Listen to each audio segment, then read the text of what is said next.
I still attribute this today to the only reason I passed 473 is because I didn't realise you could say I didn't want to fucking be here. And still to this day now, I can picture it perfectly in my mind. Like, he had half a leg, but a full allocation of leg skin hanging.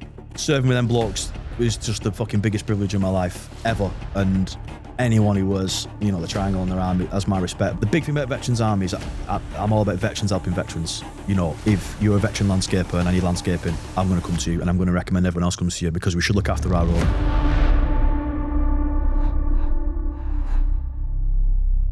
Guys, welcome back to another episode of the Combat Fuel podcast. Today, we're joined by a guy we've known for quite a while. Former gym owner / current gym owner. He is a veteran serving with 473 and he's also the founder of VA. And it's something we'll get into in a bit. Ryan, welcome. Thank you for your service. Please give us a little bit of an intro about you. Cheers, thanks for having me. So, come from Bolton, up in the north, and the northwest has always been a kind of big recruiter for the military anyway. I come from a very poor area, but I ended up at a very affluent school, which didn't really align with who I was at the time anyway. I was always going to be a soldier. I don't know what it was. It's just always kind of been a thing that I was going to do. My dad hadn't served, but my granddad had, and my other granddad had served as well. And it was only many, many years later I found out through like family history and stuff and family trees that my dad is the only person in the last 140 years who hasn't served in the army. Like, we can go right back to the Crimean, which is a nice bit of legacy, I suppose. But I grew up in a rough area, born in the 80s, grew up in the 90s. So there were no mobile phones, like dial-up just started towards the end, and it was like you're going out, come in when the big lights come on and all that kind of stuff, and you can play out as long as I can see you down at the arse end of the street or whatever. But we didn't have a lot of money. My mum and dad split up when I was very young, and my mum remarried, and we moved to a very rough area, and I kind of fell in with a bad crowd. But on reflection now, we were just lads who didn't really know what to do. We didn't really have much to do whatsoever. Like social inclusion and community groups and things, they weren't a bad thing. Like, they weren't a big thing back then. I went to the Cubs and that was about it. That was the only thing that we had. But we didn't have a lot of money, and I'd gone to this really posh school, and I kind of realised very quickly that I didn't fit in, because I was poor. So I had started my first job when I was 12. I started working in a butcher's, and then when I was 14, I got a second job and I started working in a restaurant 4 nights a week so I could have money, because at this point, couldn't afford school dinners. I was taking a butty in a polythene bag, and if you got Cannon Slade in Bolton, mate, you can't be doing that kind of stuff. And people are rolling around in Rockports, and I couldn't afford Rockfords, never mind anything else. So, I had a very kind of early upbringing on self-respect and also being self-reliant. My granddad, like I said, was military, and he kind of installed into me discipline, because I'm the eldest son. So I've got 2 younger brothers. It was always, if someone hits your brother, if your brother comes in with a busted nose, you both come in with a busted nose, or I'll bust your nose. That's how it was. And we had a very rigid upbringing. My mum's, my youngest brother's dad, he'd been in the military only a couple of years, bought himself out, because that was the thing back in the day. But we still had it as kids. I used to iron my own school uniform when I was 10.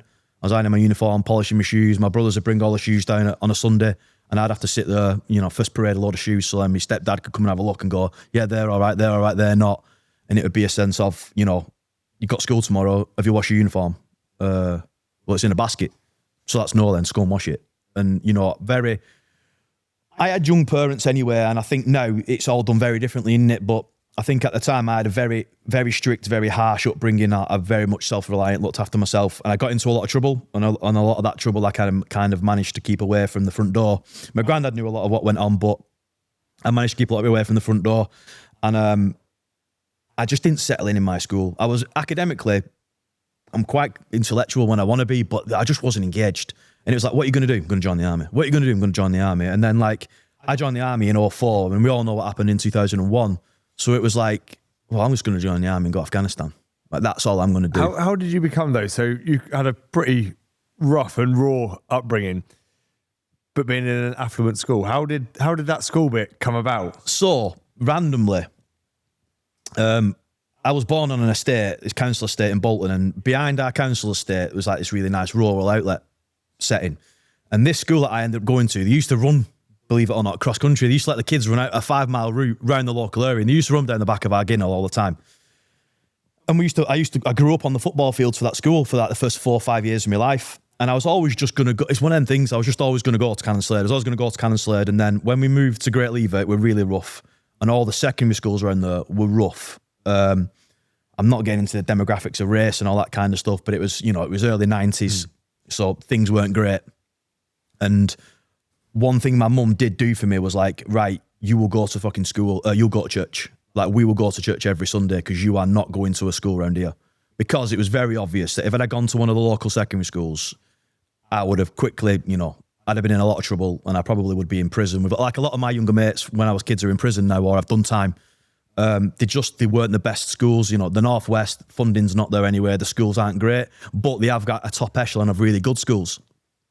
So it was a whole point of you had to get points. I don't know if it still works that way now, but we had to get point systems. So you have to be like an after school club. So that's why we went to the Cubs, and then I used to play football. Terrible at football because I was a fat kid, but you got to tick in the box of playing football, and then it was like after school projects or out of school projects. And my mum worked for the NHS, and during the 6-week holidays, I'd get dragged in some days to help them do like mail runs and postal runs, and they distribute out to all the. She worked for the CHC, so they distribute out all like the paraphernalia to the people, and I'd be the body who's like putting everything in envelopes and sealing them and taking them down to the postal room in the office and getting it all franked. So then, like, the person who run all that wrote me a letter of like recommendation saying, he does all this during his summer holidays and all that kind of stuff. And then my best mate at the time had moved out of my area because it weren't great, and he was going to that school, so we just doubled down. I'm going to Cannon Slade. This is what I'm going to do. And I got in by the skin of my teeth. I got a free bus pass. I lived that far away. I had to get 2 buses to get there. But I got in, and I thought, like, this is going to be the making of me.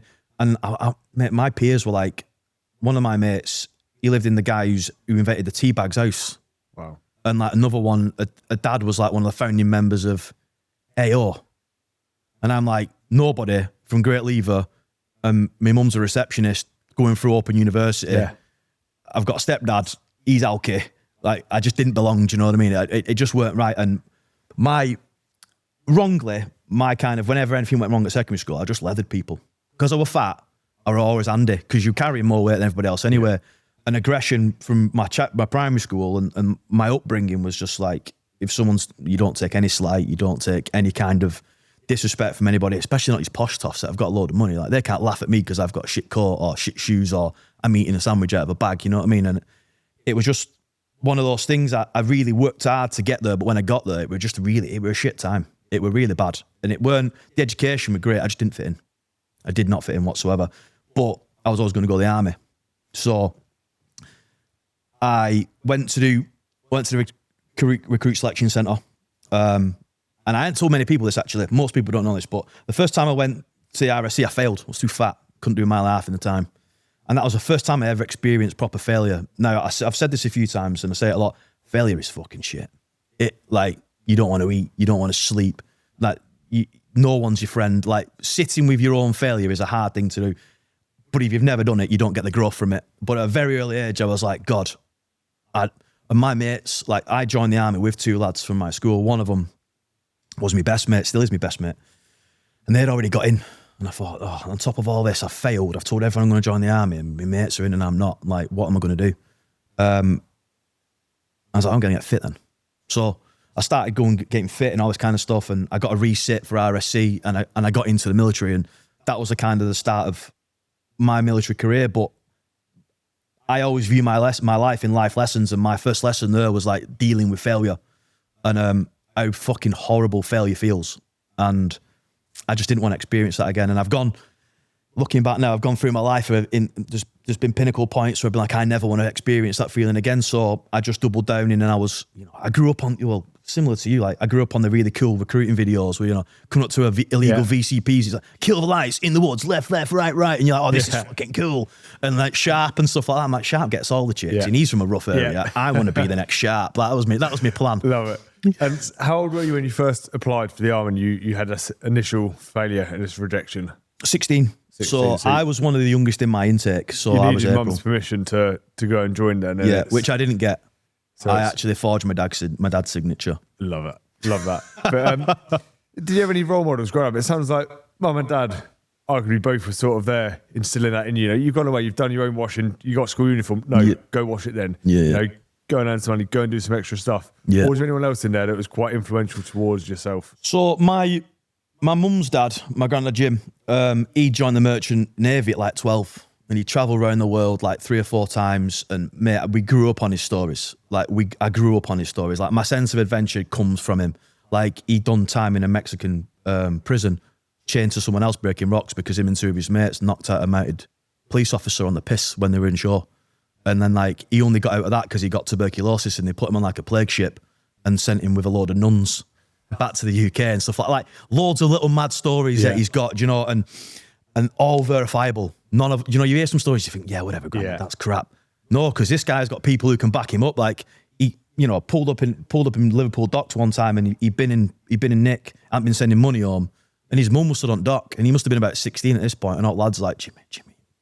And she stormed up gangplank and started leathering him up. Boy, how dare you not send me money? And he's going, calm down, Maggie. And she's like, Maggie, don't you call me Maggie. And she's throttling him in front of all of his mates and stuff. But I grew up on all these stories.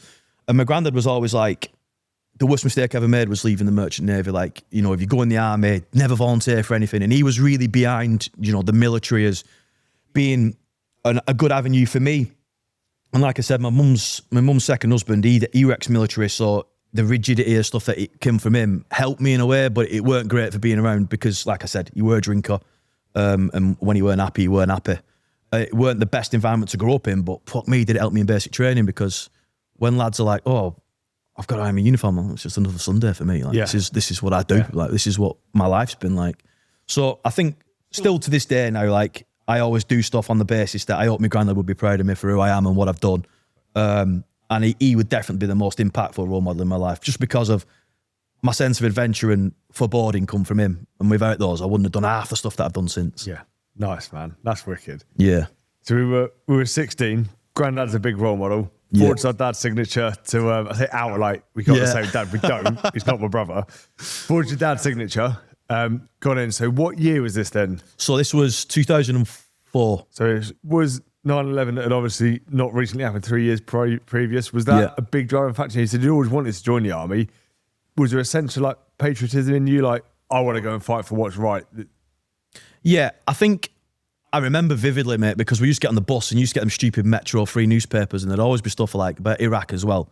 But Afghanistan, 9/11. I remember coming home from school at the 9/11 and what had gone on.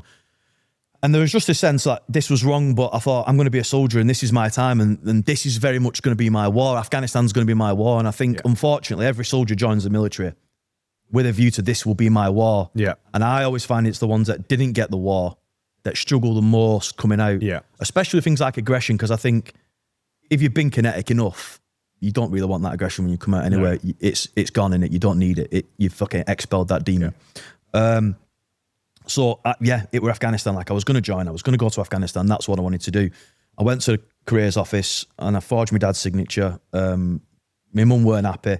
And then she threatened to, like, throw a spanner in the works. And her key demographic was, I will not do anything as long as you don't join the infantry. Because, in her opinion, it was cannon fodder. And I was like, well, I've got a lot of mates in the infantry, like, but okay. And they don't use cannons anymore. But there we go, So, done my barb test and all that kind of stuff. And those rotating Fs were they were a real bastard. Did you eat the crayons? But anyway, and he was like, what do you want to recruit as? And I was like, well, I can't do the infantry. He's like, do you want to do combat medic? Do you want to and I was like, I'm not sure. And he's like, come watch this video in the back room. So I put this video on, and it was like a really good recruiting video. Like I said, when recruiting videos were good. Yeah. And all of a sudden, it just flashed onto the 4 blokes in a full subsurface OP in Bosnia. I was like, what's that? And guys like, oh, you don't want to know about that. I was like, I want to know about that. Like, as soon as he said you don't know about, I want to know about that. Yeah. And he's like, oh, they're 473. I was like, okay. So what they're doing is they're underground there.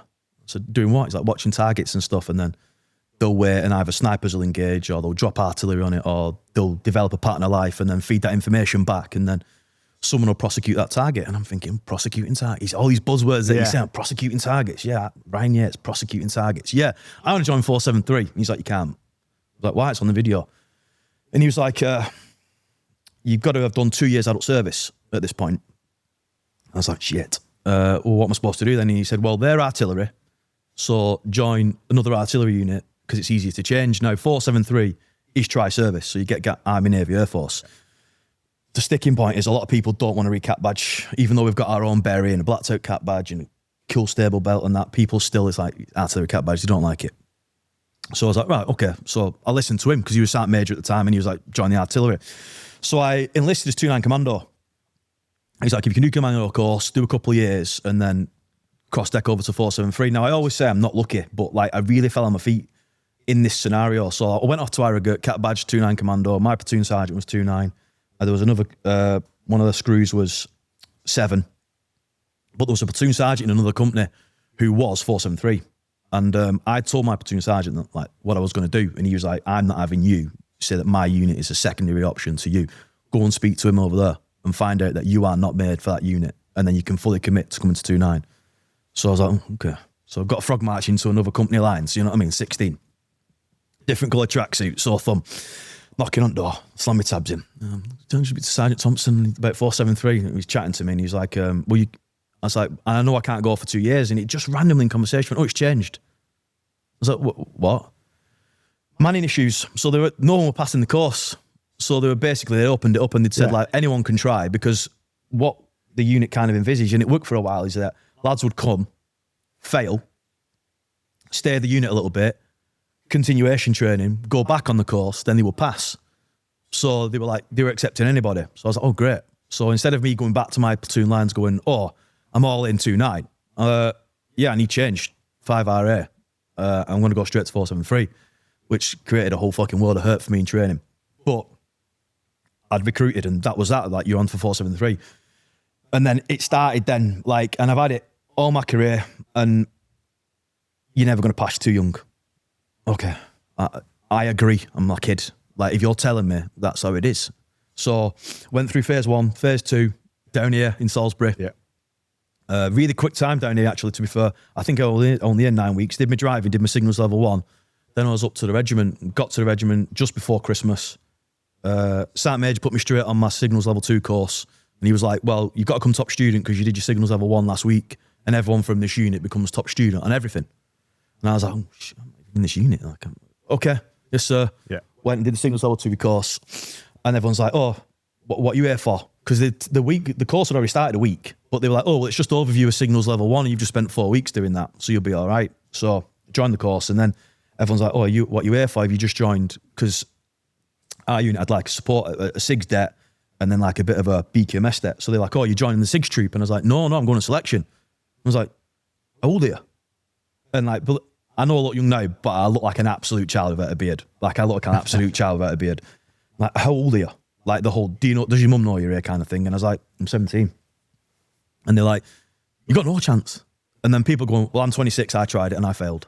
And I'm like, oh God. And then all I'm hearing then for like the next month is these stories of people much better than me, a much better soldier than me, like much more handy capable than I am, that have failed, and, you know, that I'm not going to do it. So I went on Christmas leave with the mentality of, right, well, I'm not passing this course, but I'll just go. It's fizz. So as soon as we got back, like, I'll do the fitness. I'll probably fail test week because that's what everyone's telling me. But I'll get 4 weeks on the hills up in, you know, Gerlach Head. Yeah. So we're up in Gerlach Head well, and up near Faslane and all that kind of stuff in Strawn. And we did our selection, we did our hills phase up there. So I thought I'll just go and I'll just get fit and I'll try and learn as much as I can, individual skills and drills. Because for me, I was in that training mentality, and I still attribute this today to the only reason I passed 473 is because I didn't realise you could say I didn't want to fucking be here. Because it was heinous. It was hard. The hardest thing I've ever done in my life. And I didn't realise I could just go, oh, VW. But other people were VWing all the time. But I was just like, oh, I didn't know the procedure. I'm 17. I don't want to rock the boat. No one likes me anyway. Yeah. Because I'm this kid. One of the staff's like, oh, we get extra milk because of you, you know. I'm like, really? You're like, yeah, all these old regulations, like, because I'm under 18, they used to get extra milk. So what DS are like smashing brew. Yes, here's your milk, lad. So I'm like, oh, God. So we just, like, I went into selection with the intent of doing as much as I can, but I knew I would fail. And people started going, and I was getting up every morning. I was packing my bag every day, like, oh, today'll be the day that I go. And then we got to test week, and test week is like, mentally it's challenging because a lot of the marches are known distance, unknown time. And I always struggle most with those because you're like, well, you don't know how to pace, but they want you to go all out from day dot. Yeah. But you can't, because you just spent 3 weeks on the hills. So we started test week and more people started going, and then people coming off going, I know I've not passed. And then I'm looking at people that I think are fitter than me, and I'm thinking, if he's saying he's not passed, he finished before me. Fuck, I'm done. But every day I come back, whiteboard, names that are carrying on tomorrow, names that aren't. So I was like, okay. And I just thought to myself, you know what? I'm not going to pass this course, but I'm also not going to just volunteer to get off it. They can tell me when they want me to go, and I'll go with pleasure, and I'll come back and I'll take it on as an experience. And it just never happened. Like every day I assumed would be my last day on the course, and then like 20 odd weeks later, there was 68 or 69 of us started, 6 passed. And I was just there. And people got stand-up fails. People finished the entire course and got stand-up fail. Like, we don't think you're a right fit. You can either come back in a year and do the course again or whatever. And I was like, Jesus. And like the PSI was Hereford and stuff like that. And like, he were a maniac in himself. And I was just like, I'll just keep turning up. I'll keep packing my bag every day. I'll keep my head down, try and make friends. And you do make friends on courses like that, obviously you do. And some of the lads that pass my course, I mean, we're lifelong friends now. But during the course, it's a team sport, but everyone's very much like, people didn't really, I had about 5 or 6 really close friends, and the rest of the people kind of judged me as one of the people that was just going to fall by the wayside when it got hard. That again, just because you're young, it's not the done thing. You're a little bit of it's different. So, that's the way the military used to be, isn't it? If you're different, you don't fit in, then you got no place here, but you proved them wrong. Yeah. And I just think I've been in that mentality for that. At this point now, I've been training for 2 years. Like Harrogate was a year. Larkhill was like 3 months. I've gone straight onto Selection 473 then. So it's spent like nearly 2 years of just do as you're told. Doing what you're told to the best of your ability. And then it's either good enough or it's not. So I was still in that training mentality, and that's what I attribute to the reason that I passed the course at such a young age. I got badged 2 days before my 18th birthday, which, who wouldn't be chuffed about that? But back then, because I'd done 2 years for the Queen, they were like, right, so here's your berry, here's your belt, here's your badge. Do you want to discharge as of right? Because like you've got 2 days before your 18th to still discharge. And I'm like, do I bugger it? Discharge as of right? No. The lad's like, yeah, Yates, he's staying in the army and all this kind of stuff. My career started from there, really. It was a massive rite of passage. And it was a promotional course for a lot of people, but it wasn't a promotional course for me because I was too young. So therefore they didn't seem that it weren't right that I got straight away promoted, because I'd only actually been in the regiment at this point, like 6 months. Yeah. So we were just straight into operational training then. And, in-house training, I spent the next 9 to 12 months on continuation training courses. And it's a big thing. We finished the selection, went to the jungle for a confirmatory X, where guys from the unit actually played Op 4 and DS, and they wanted to catch you out because if you did a massive Freddy during your probationary period, you got debadged. So it went from the DS kind of training you to the boys from the unit training you, the way that they want it to be, and you started getting embedded in their patrols as like lead scout or rad op, because you get to carry the most kit and you're the new guy or whatever. And that was like an opportunity then for the boys to vet you. And then when you started getting put on continuation training courses, you went with guys who you would work with in your OP or your FST or whatever. And that's where I say I grew up in the army, and I think I did. Like I were a kid, obviously 16, but I had a kid's mentality, and that initial failure about getting into the military and then that initial accomplishment, man, I thought it was bulletproof. Like I felt invincible. I remember day one, blokes going, I'm infantry regular platoon sergeant. And I'm like, oh God. Well, I'm brand new. I've been here 6 months. And I'm like, I've got no chance against these guys. And then as they started going, I never for 1 minute got that kind of, I'm better than anyone, because I just don't believe that. I just think my mentality at that time was so much forced into the training environment that that's where I was at. And I just took the course as it was, which everyone, from my unit says the same. They don't want the biggest soldiers. They don't want the fastest soldiers, but they want soldiers that can learn and soldiers that can think for themselves. And that is exactly what I was.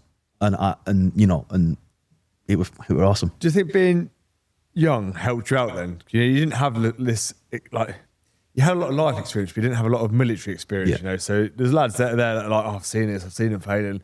Whereas you're like, well, I might as well just give it a crack. Like, you didn't know like the level of like what a hard, arduous course it was going to be.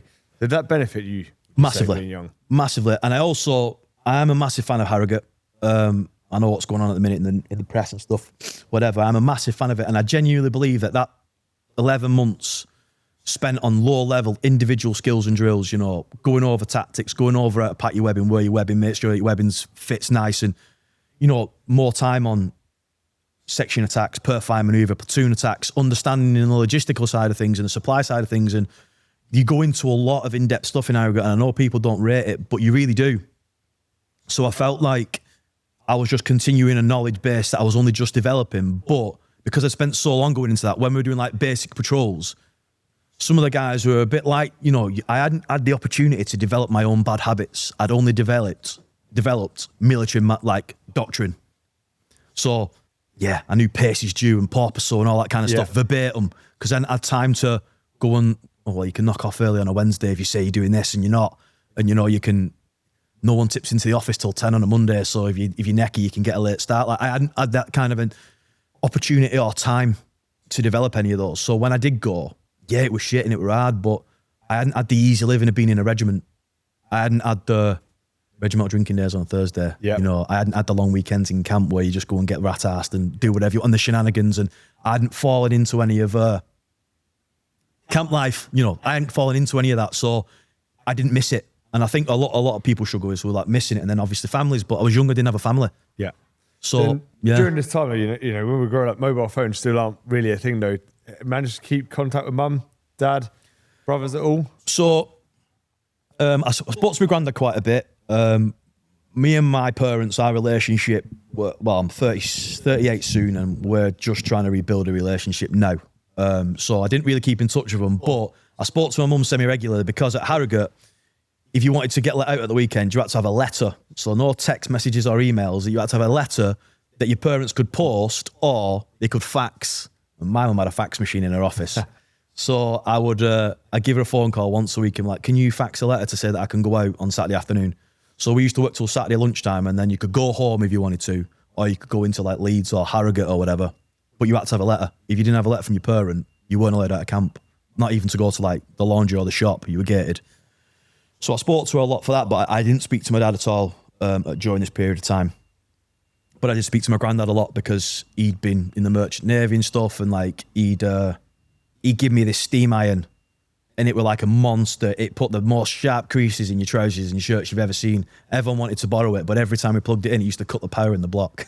But it was like legendary. It must have weighed 15 kilos, this thing, and he'd had it years, mate. And you could see where he's changed the plug on the end of it, and the cable's all battered. But it were gleaming. It was like an old-fashioned weighted steam iron. It were fantastic. And everyone's like, can you use your iron? And it was fine. Once you plugged it in, if it didn't trip the block, it was good. But if you kept unplugging it and plugging it back in, the block was going down. And I think that lasted like 3/4 of my time at Harrogate. And then one of the DS was like, they clocked onto what was going on, and they come in and they cut the plug off my iron and took it. But yeah, the main person I spoke to while I was in, like, was my granddad. But I tried to leave Bolton behind and, you know, just embrace a new life. I joined the military because I weren't happy with who I was. And I'd seen all these stories, and I was big into reading. I'm still big into reading now. My granddad kind of like passed that on to me. And I still remember the first book that changed my life when it comes to the military. And I read a book called Beau Geste. And it's, long story short, it's about 3 guys from the UK. There's been a theft, and all of them are claiming that they've done it to protect somebody else. And they go and join the French Foreign Legion.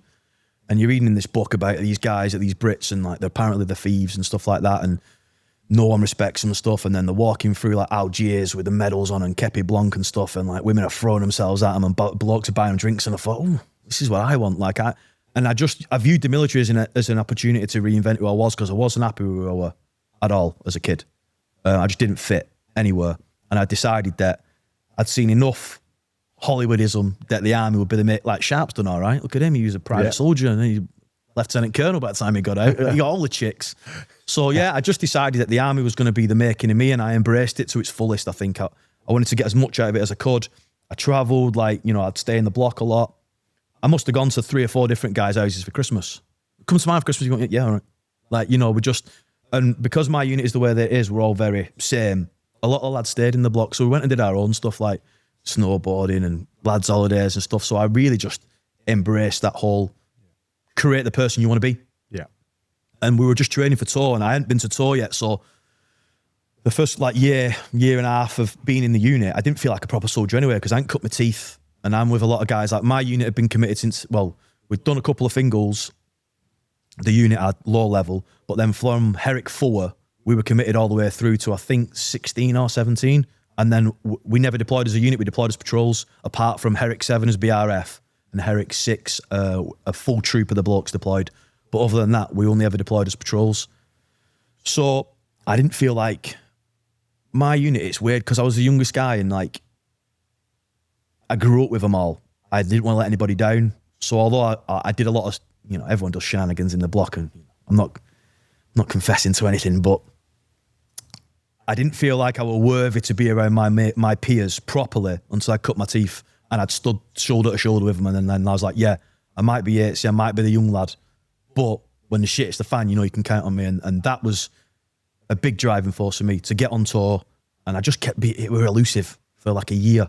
I just kept missing, like I didn't get picked for this trip, or I was in this troop and that troop got picked, and it was just like, I'm never going to get on tour. I'm going to miss Afghanistan. And I needed self-validation to know that I could go and do the job that I've been training for, but I also wanted to know that I belonged with the boys, I think. So yeah, it was all geared around going on tour. Like that was the epitome of everything. This time of year, like Iraq started off, like Afghanistan is everywhere. It's all in the news constantly. The war in Afghanistan, the war in Afghanistan. But it did come around. You did get your time. Yeah. And it was Herrick 11, wasn't it? Yeah. But it wasn't a straight up deployment. It wasn't, you were picked to go. So no. Tell us a little bit about how Herrick 11 came about for yourself. So I'd been orbited for Herrick 13, I think. 12 or 13. 13 it was. So obviously, yourself, you pre-deployment training, all that kind of stuff. But as a unit, I'd been doing PDT now. I'd done PDT 2 or 3 times because like at one point the whole unit was going to deploy, then it was a troop. You weren't picked. So I'd done a lot of the training. But tragically, my mate Simo got hit with sudden ID in Sangin near Inkerman, lost his legs and bit of his hand. He's like the England wheelchair rugby captain and stuff now. Really fucking legend of a bloke, but really good friend of mine as well. So he'd been hit. I got a phone call, like we got told about it at work, what had gone on. And then they were like, right, go back to the block, decompress. And this is the first bloke that we'd lost since Northern Ireland. So my unit had lost 3 guys in Northern Ireland. 2 guys in Northern Ireland, but we hadn't lost anybody up until this point. We'd had some guys be injured, but we hadn't suffered a loss like this, a hit like this. Well, no, I'll tell a lie. On Herrick 7, the unit had lost 2 guys, but one of them was from the HAC, Jack Sadler, good friend of mine. He actually took my place in a vehicle. I got removed from the Orbat because he was TA and he'd mobilised. He needed to deploy. So when we went from a full unit deployment to not, he had to go because he'd been mobilised from his job. So he took the top gunner role in my vehicle and he subsequently got killed. And on one of the Remy attachments, like Daz, he got killed as well on Herrick 7. So we'd lost those guys, but this felt different with Herrick 11 for us as a unit, and everyone was just fucking devastated. Like Simo, well-liked guy, and it never happened to us. And everyone likes to think you're too good or whatever, and it's always luck of the draw. There's nothing to do with that. But I got a phone call, come up to the lines, and I thought, what have I done? And then the BC's like, right, you've been waiting to go on tour for a while. You've made it very aware that you're wanting to go on tour. So we're going to deploy you to Afghanistan. You're going to take over from George in Wishton. George is going to move south, or whichever direction it is, can't remember, to Sangin, to Inkerman. I was like, okay. And he's like, a lot of my mates from Wishton anyway that George was working with. Wishton at the time was a little bit quieter than Inkerman and Sangin. So the BC would try and do me a lemon. So he's like, you've got 2 weeks. We're going to get you on the ranges next week and boom. Get all your ticks in your boxes, mats and whips to make sure that you can go because it's so important. And off you pop. And in that 2 week period, about 3 days before I was supposed to deploy, got another phone call, come up to the lines, and I thought, this is it. They're telling me I'm not going on tour. And they said, right, you're still deploying, but you're actually going to go to Inkerman now. And I was like, oh, okay, what's going on with George? And he's been shot. And I was like, what? So the BC's like, yeah, so you're a battlefield casualty replacement for a battlefield casualty replacement. Are you all right with that? And I was like, yeah, I didn't know it was an option not to be. To be fair, you're a soldier, you do as you're told, don't you? But there was a sense of foreboding, like, oh, okay. So I'm going, I mean, when I rocked up at Inkerman, mate, I had the same bed space as both of them had been sleeping in. Like people didn't even want to occupy the bed space. It become like this jinxed area, like not to touch it and have that bed if you want. Simo had it and then George had it. And you're like, oh, great. So I got mobilised and deployed on Herrick 11 as a BCR for a BCR. And that in itself was weird for me because I never got that, the enjoyment of like going, do you know when you get on the bus and everyone said bye and you're like, right, you've said bye to your families, but no, right, it's fucking on now. You switch mindset, don't you? As soon as, and I got it on my second tour because I got to do the whole deployment thing, but because I didn't, I just got, right, you're going to get a hire car, go down to Bryce, jump on this flight, and I was just on my own. Yeah. Like, with a load of people I didn't know at all, rocked up to Bastion, one RHA was supposed to collect me, they forgot. And I'm like, who the fuck, what am I supposed to do here? Like, what are you supposed to do in this situation? Young bud in the middle of Bastion. Like, I'm in Afghanistan. I've got no clue what's going on. No one's picking me up. No one's told me where I'm getting picked up from. I'm like, hello, yeah, this is me. So anyway, I got found. And at this point then, I'm feeling massively overwhelmed. Like, holy shit. Like, I've deployed on my own. People don't even know I'm coming. People have forgot I even exist. I do not know what the fuck I'm doing. And at that minute, it was like I just didn't know anything. What am I supposed to do? Well, go and find someone who's in charge. Ryan, come on, pull your head out your ass. So I got found and then I found one RHA where they were. And fortunately, a couple of my mates were circling out on R&R. So I got like 2 or 3 days with them. And I remember Smudge, seeing him, giving him a massive cuddle. He's like, what the fuck's up with you? I was like, mate, you're first friendly forces I've seen in about a week. Like, I didn't know what was going on, what we're doing. No one's really talking to me. Nobody knows me. So like, no one's really taking me on. He's like, fucking hell, you going to be all right? I was like, yeah, I'll be all right. Just like, it's just really nice to see someone, do you know what I mean? One of the lads. And then I done RSOI in Bastion 2, a week. And then bump, Ellie, went on, and that was like, that helicopter trip was the epitome of my entire tour. As we were coming in, heli got hit, flares going, I'm like, holy shit. It's like my first tour, like my first proper operational helicopter ride, and fuckers are trying to bring this thing down with an RPG. I'm like, oh my God. So I'm landing, and then like my guys are there then. So like Dinger and the boys that I already knew were in Inkerman, and they were like, they welcome me in. I got this like, oh, I'm all right. I'm with the lads. Like, it's all going to be all right now. And within 2 or 3 days when I was distributed out to the PBs on the 611, and yeah, fucking kinetic, heavy tour, literally started day one. And some of like that tour shaped my entire life. Some of the decisions I made on that tour have shaped my entire life. And kind of, I had to decide what kind of man I was going to be on that tour. And I've carried that with me then for like the last 20 years or whatever it is nearly now. Really, really heavy, like real steep learning curve. But what a time to be alive. Absolutely. There's not many people that have been able to experience, like, and arguably, factually, the hardest war fighting since World War II. You know, it's only a select few guys can share those experiences, can't they? Is there anything that you want to discuss about that tour? Put out there some key moments that happened. I think because I've spoke about it, a defining moment for me, for people that are interested in it, was, and like, we'd been in contact on my first ever patrol, and anyone who goes on goes, yeah, I jumped on the Gympie, or I started. You don't, because first time you get shot, you don't even know what's happening, because everyone's stood up, then all of a sudden everyone's on a knee, and you're like, oh shit, get on a knee.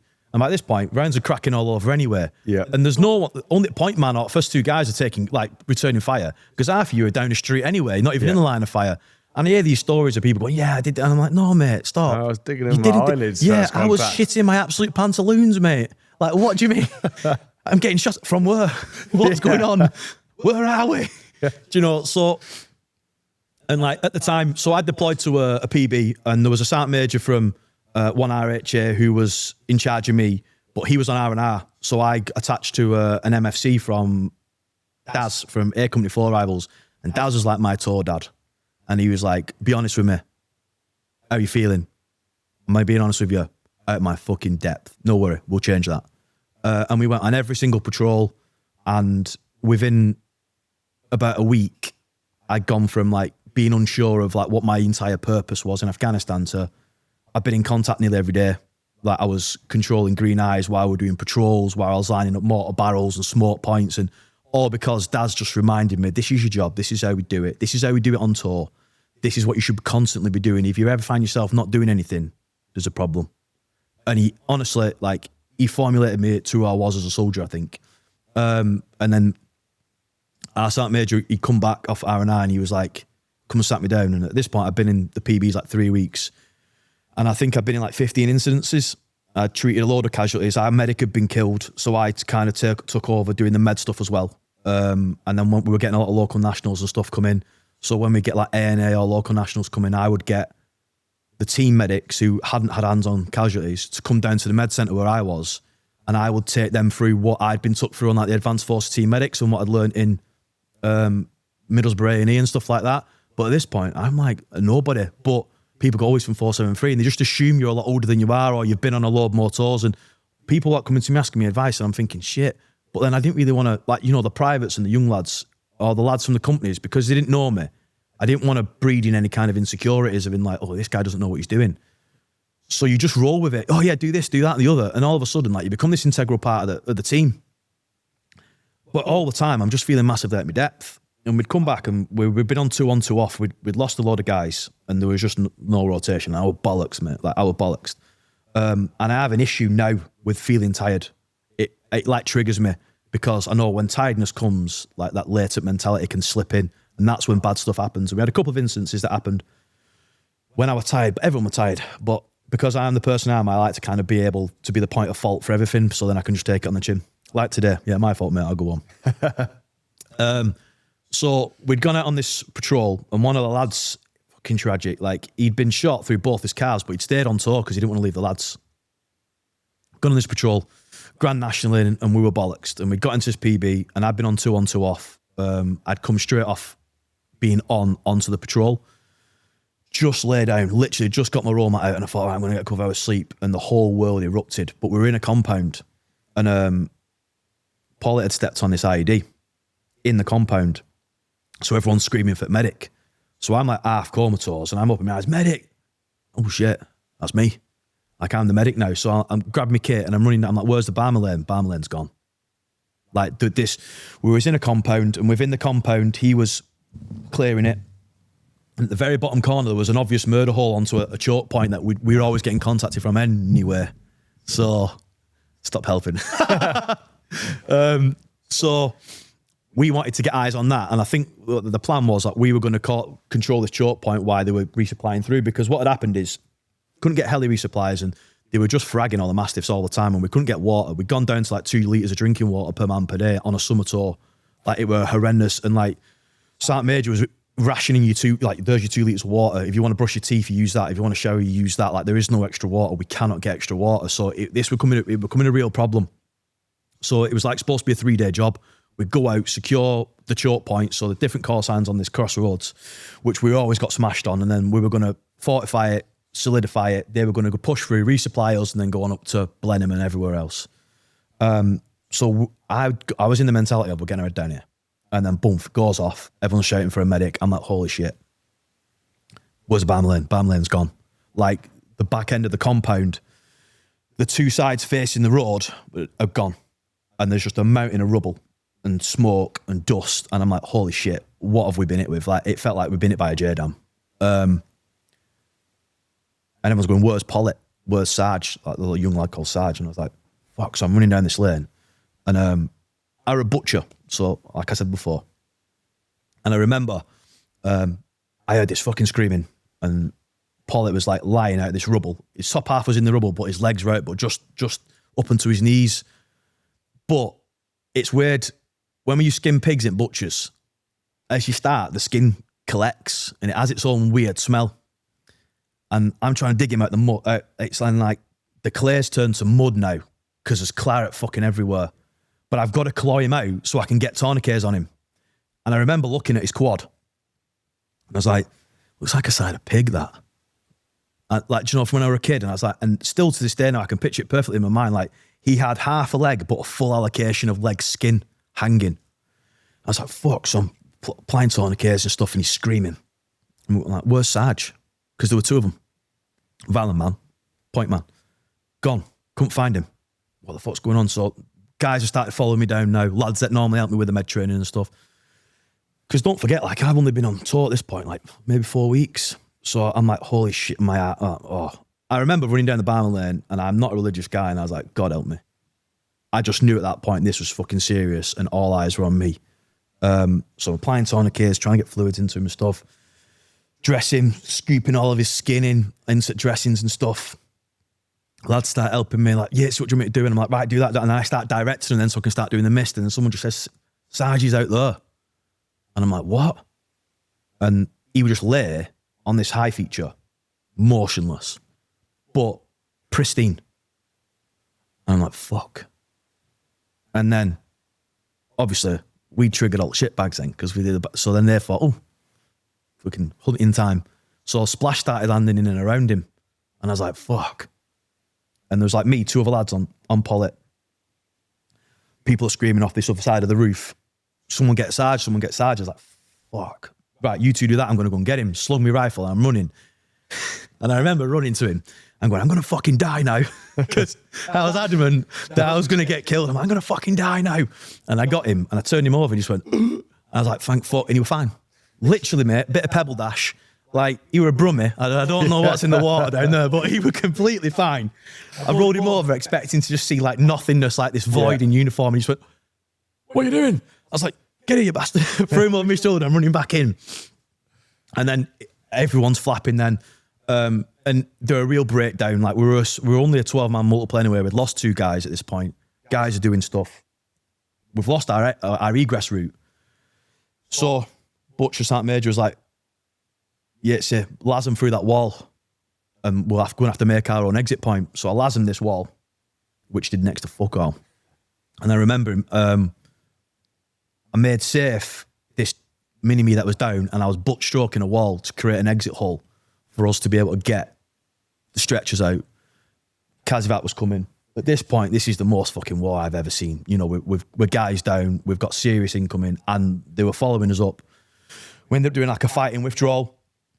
Me and 2 guys, 2 GPMG gunners, and I kept hold of the mini-me. And we were doing like almost like purse fire maneuver. Stretcher would move, we'd hold the ground, we'd move back, stretcher would cover us. Got back into camp, and the multiple itself, to say like, they were rocked. You know yourself, you've been on tour, you know when lads have been hit, you see, it's not fear, it's just the vacuum that comes after an adrenaline rush. And the multiple was spent, and I was spent, and I was like, fucking hell, fuck. And then see a load of guys gearing up. What's going on? And Butch comes over to me and he's like, do you want to bomb up? What for? We've got a job to do. What do you mean? Like, we're going back out with the next multiple. There's only us that does our job. I was like, what? Fucking Kazivat's coming in like blokes. Like, did you not just live through that like I did? And he was like, listen, right, no one will think any less of you if you don't come. You don't have to come at all. Stay in camp if you want, you know, it's fine. Don't worry about it. And he was like, you decide. I just thought, fucking hell. I do not want to go back out on the ground. I do not want to go back out on the ground. And I just thought to myself, this is a decision that like will shape the entirety of my life. What kind of man are you? And I was like, right, I will not look myself in the mirror again if I don't go on the ground now. Because I was scared. And I was fucking scared. Like, and I don't care who says they don't get, I was fucking terrified because I'd just seen war at its zenith and it was not nice. And, you know, I had splash coming in and around me and it weren't good. And I was like, right. So we went out and the decision shaped my entire life. And I had a very similar experience like 2 months later. We were in a mass camper tank. It was on the news over here. And it was like something out of fucking Apocalypse Now or Platoon. Like they attacked our camp. It was like a 8.5 hour sustained engagement and they were running at the wire, getting dropped, and then using the buddies to springboard over the wire and stuff. And we lost 2 guys. A good friend of mine, Tom Keogh, tragically lost his life there, and he'd been hit. And I was like, I was doing all the med stuff. Like, I'd gone into this med stuff. I really like med stuff, and this PB did have a medic, but he was a newer guy because he was from the tour that was coming on, so he hadn't done that much.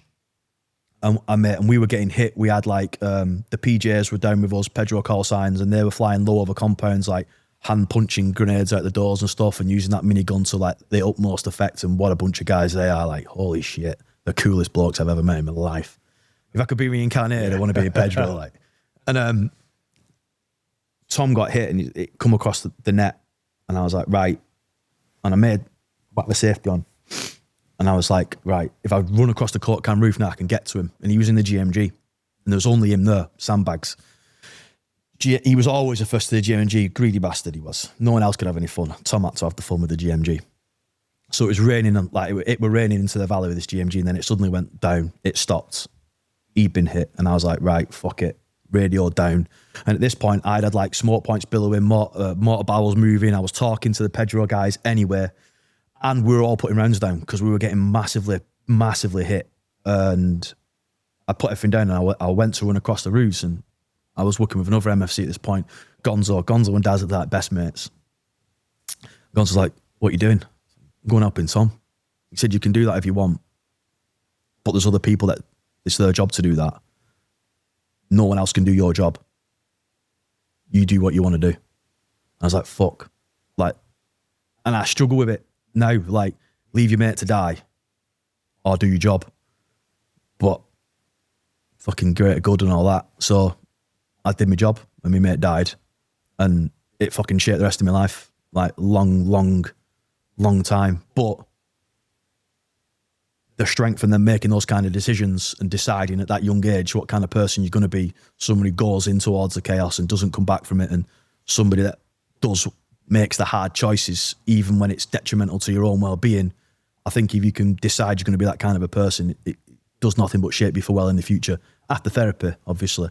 But, yeah, you know, during the finished product is much more well-rounded. Yeah. But yeah, it were, as a company, I think we lost 16 dead, 48 seriously injured. It were ever Eric 11. But what a time to be alive. And at least I can say, well, no, we lived it. And we lived it at that level, and, you know, I wanted it. And the biggest life lesson I always say to people is beware what you wish for, because I got everything that I wanted and more in fucking bucket loads, and I don't regret it. But now, as an adult, I don't sit and wish for it as much as I did back then. And like I said before, once you've had it and you've been kinetic, you'll lose that offensive spirit. You do anything for a peaceful life. You know? There's a big difference between a man that's experienced what you have, who's peaceful, and a guy that's harmless. Yeah, it's a good talking point. That in like it is. If you aren't capable of violence, you're not peaceful. You are not harmless. Just violence. I mean, extreme violence. It's what we were bred to do in it. There's I was watching a podcast the other day, and someone said it in a really good way. Like, my family will never understand the level of violence I had to execute to now be this calm. Yeah, and it's true. It is. And I always, when I see him on like podcasts and stuff, and guys like, yeah, and you're like, you did nothing. I know you did nothing, because you would not be like that now. Yeah.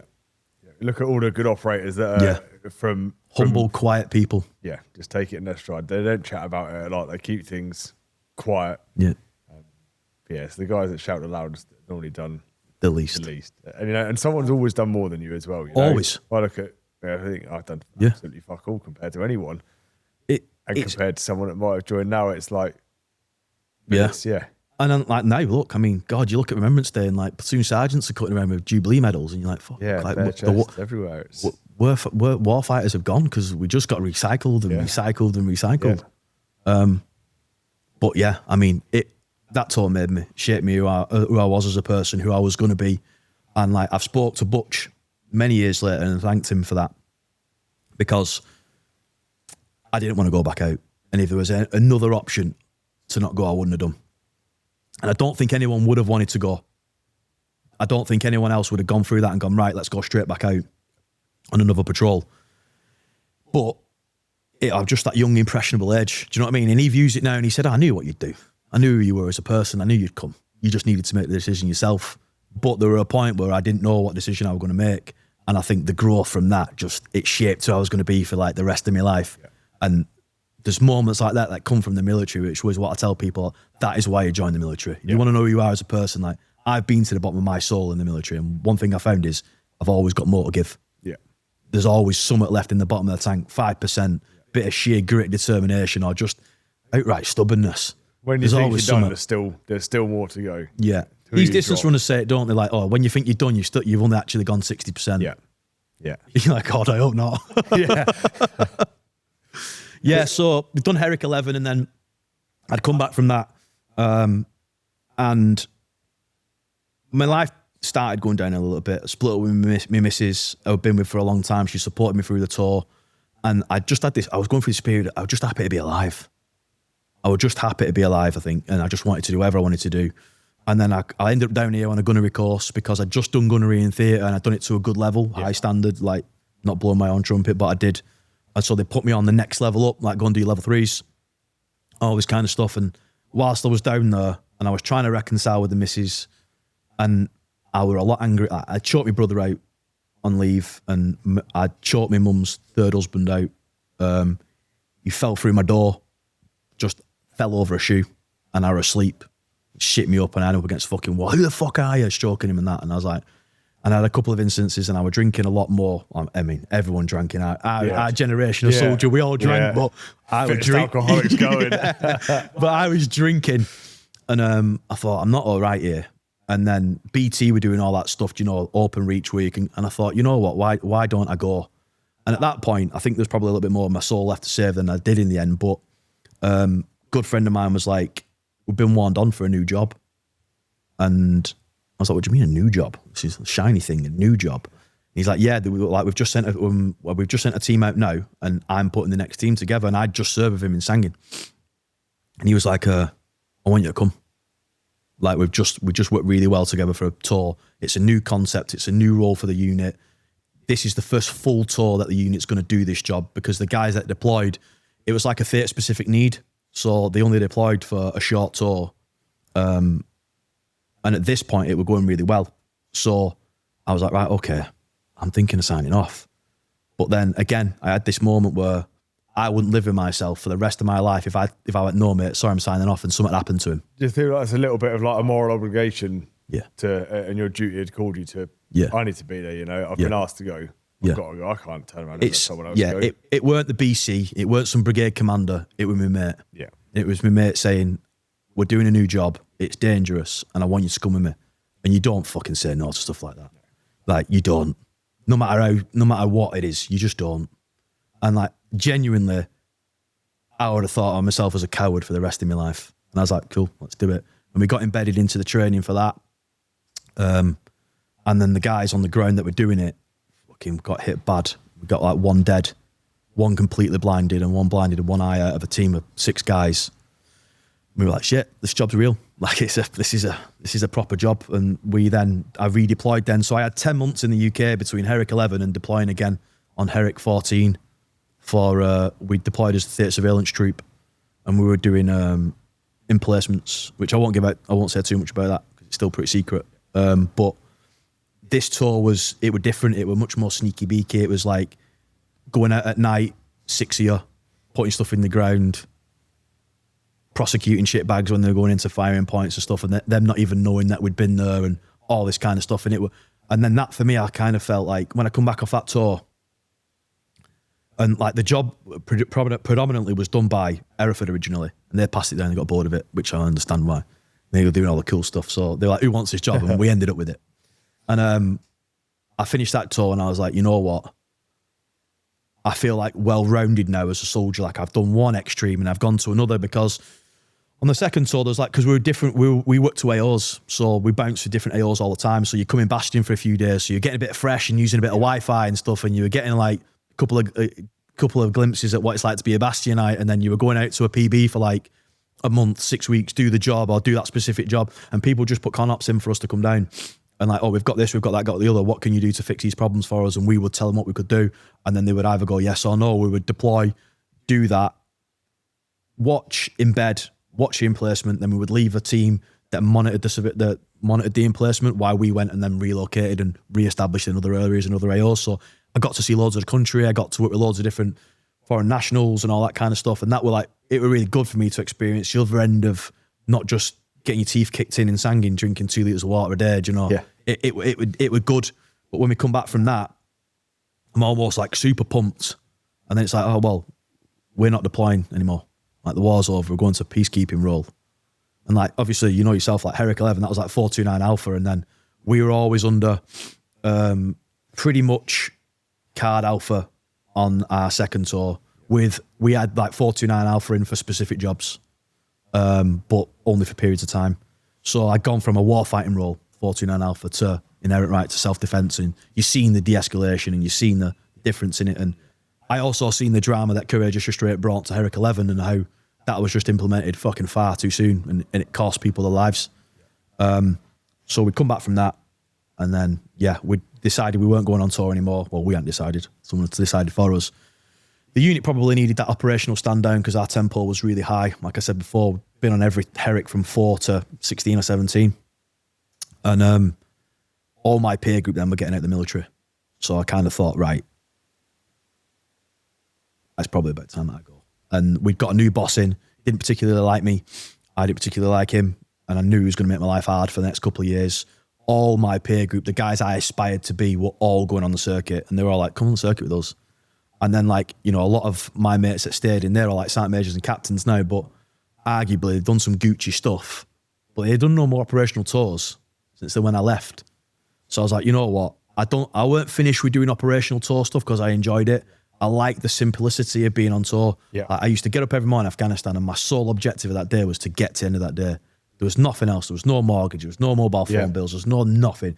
There's nothing important. Just get up and survive until survive until you're in your DOS bag tonight. And then you've completed that day, mate. And if you do that enough, then you go home. Yeah. And the simplicity behind that is, I fucking love it. Like, I still now, I think about it now, I'd love to go back on tour. Life is so easy. Nothing to worry about, did we? No. Absolutely nothing. You didn't even know what's in your bank account. No, you couldn't even check it, could you? No. Getting on morale boxes, getting sent out. Yeah. It was like highlight of a few weeks, wasn't it, when they come Shoebox with some melted chocolate and some Haribos and toothpaste. Like, it's Christmas. Like, it was just so like a letter. Do you know what I mean? Like a bluey would make your life, especially when it was that handwritten bluey. I think later on, it ended up being electronically done, didn't it? But a handwritten bluey, you know, we just keep them when we had one of our bosses, and he had like 16 boxes turned up once. You know, good bloke, turned around and shared them with everyone as well. Yeah, the camaraderie that come from that period of time. Do you know, someone always had a missus who'd like worked at a school, and all the kids had sent shoe boxes to your unit, and you're like, I'm stacked up on Haribos, so my eyes bleed and stuff. It were almost like, it were a little cuddle that you needed, that, weren't it? And it were good, but like on Herrick 14, E-Blue had come around and it did take away from it. It did take away from it. It was, you come on your bed and there'd just be like 3 E-Blues like it were a post and you're like, it's not quite the same. Or you come back from a job after 5 weeks and you'd have like a stack of E-Blues. Yeah.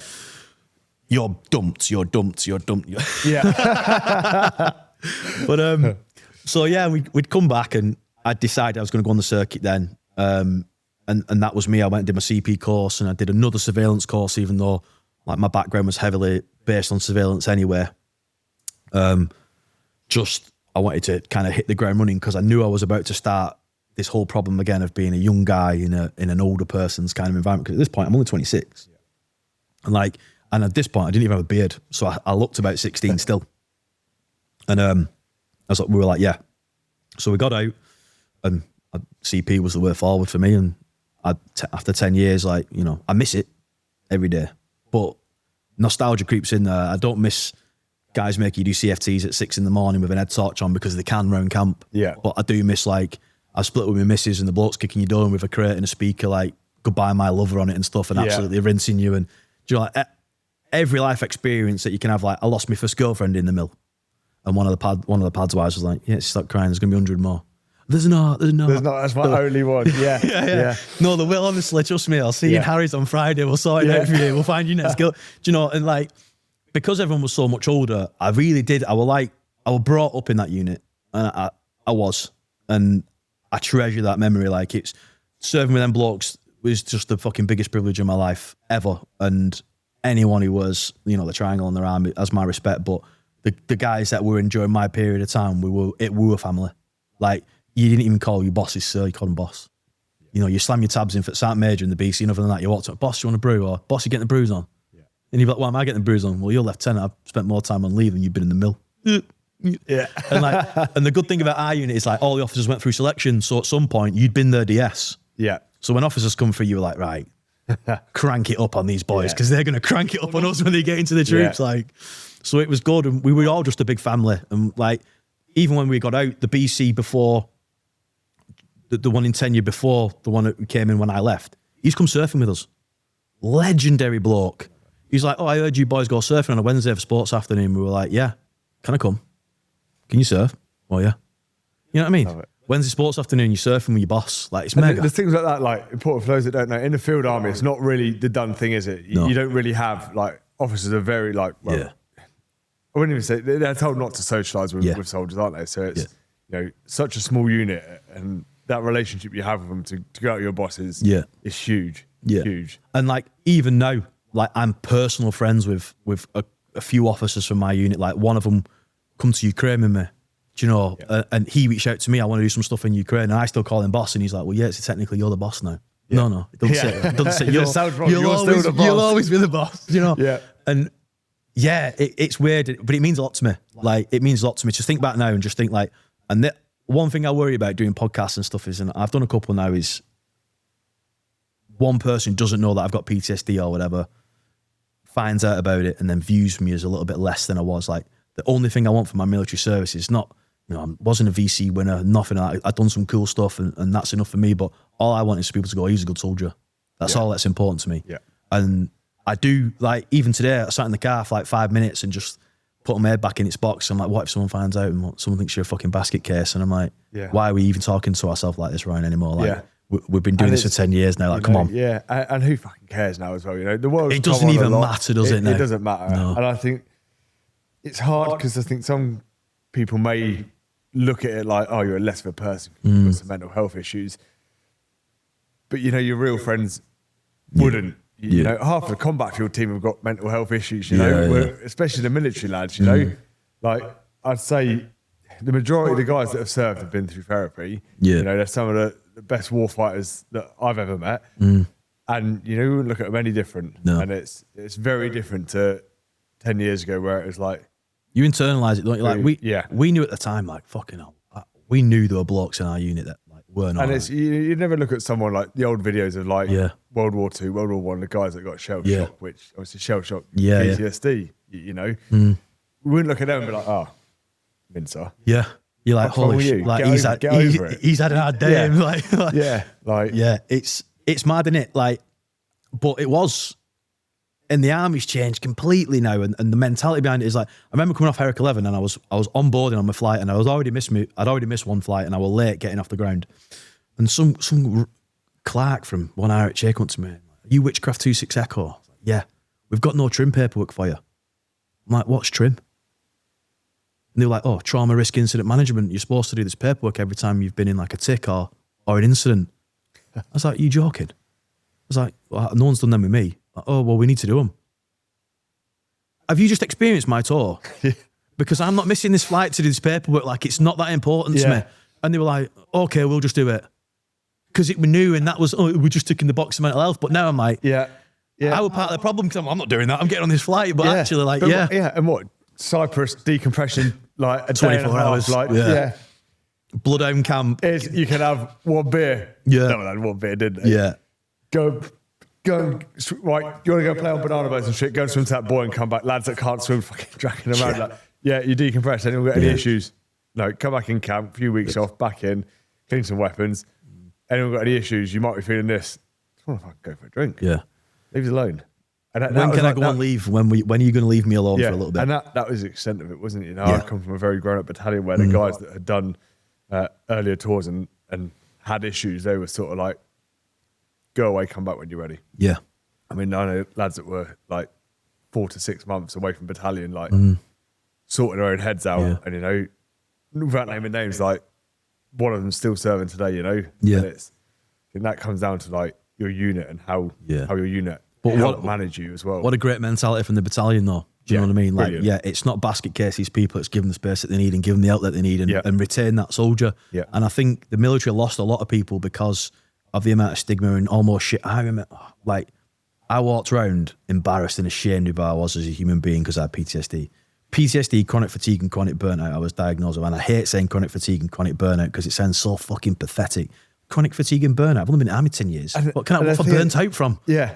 I think it only sounds pathetic to us because we hold ourselves to a different standard, you know. Yeah. Like, there's no disrespect to civilians or anything like that, you know. Civvies work damn hard in jobs that they do, you know, achieve brilliant things, but it's just different, isn't it? And it's the only way you can describe it is it's just different. Yeah. And it's if he's got it, that's fine, but I can't have it. And I ain't having that, no. I attribute a lot. I think we're fortunate in a way that we went through COVID because a lot of people, like, you can attribute it now. You can go, well, do you know when it like COVID and no one wanted to be near you and you didn't have a mask on because of what you had with catching? Yeah. That's what the army used to be like when they knew people had PTSD. Yeah. People used to swerve bods. Oh, stay away from him. He's tapped. You need to cuddle him. Stay away from him. Yeah. Actually, it should have been bring him into the fold and let's get this boy sorted out. But it weren't because the army couldn't have problems because we're all too double hard and like, all this kind of stuff. No, there's no mental health in the British army at all. No, we don't have that. Yeah. And the fact that we're all laughing and drinking brews while people are shooting at us is not normal, guys. Just in case anyone's wondering. Like, we're famous for it and it's unhealthy. It's an unhealthy coping mechanism. And it's like, but there's that distinction, isn't it? Oh, it's army, it's fine. Without forgetting, like, the army's the entity, like, there's still real people that are doing the job. Yeah. And it's what we do is not normal. No. It's not normal. In any regard. And then you want to feel like you've done something that's not normal to a really good standard, but that it's not bothered you. Yeah. And that if it has bothered you, you're the problem. Not the entire situation of blokes getting their faces eviscerated. That's not the problem.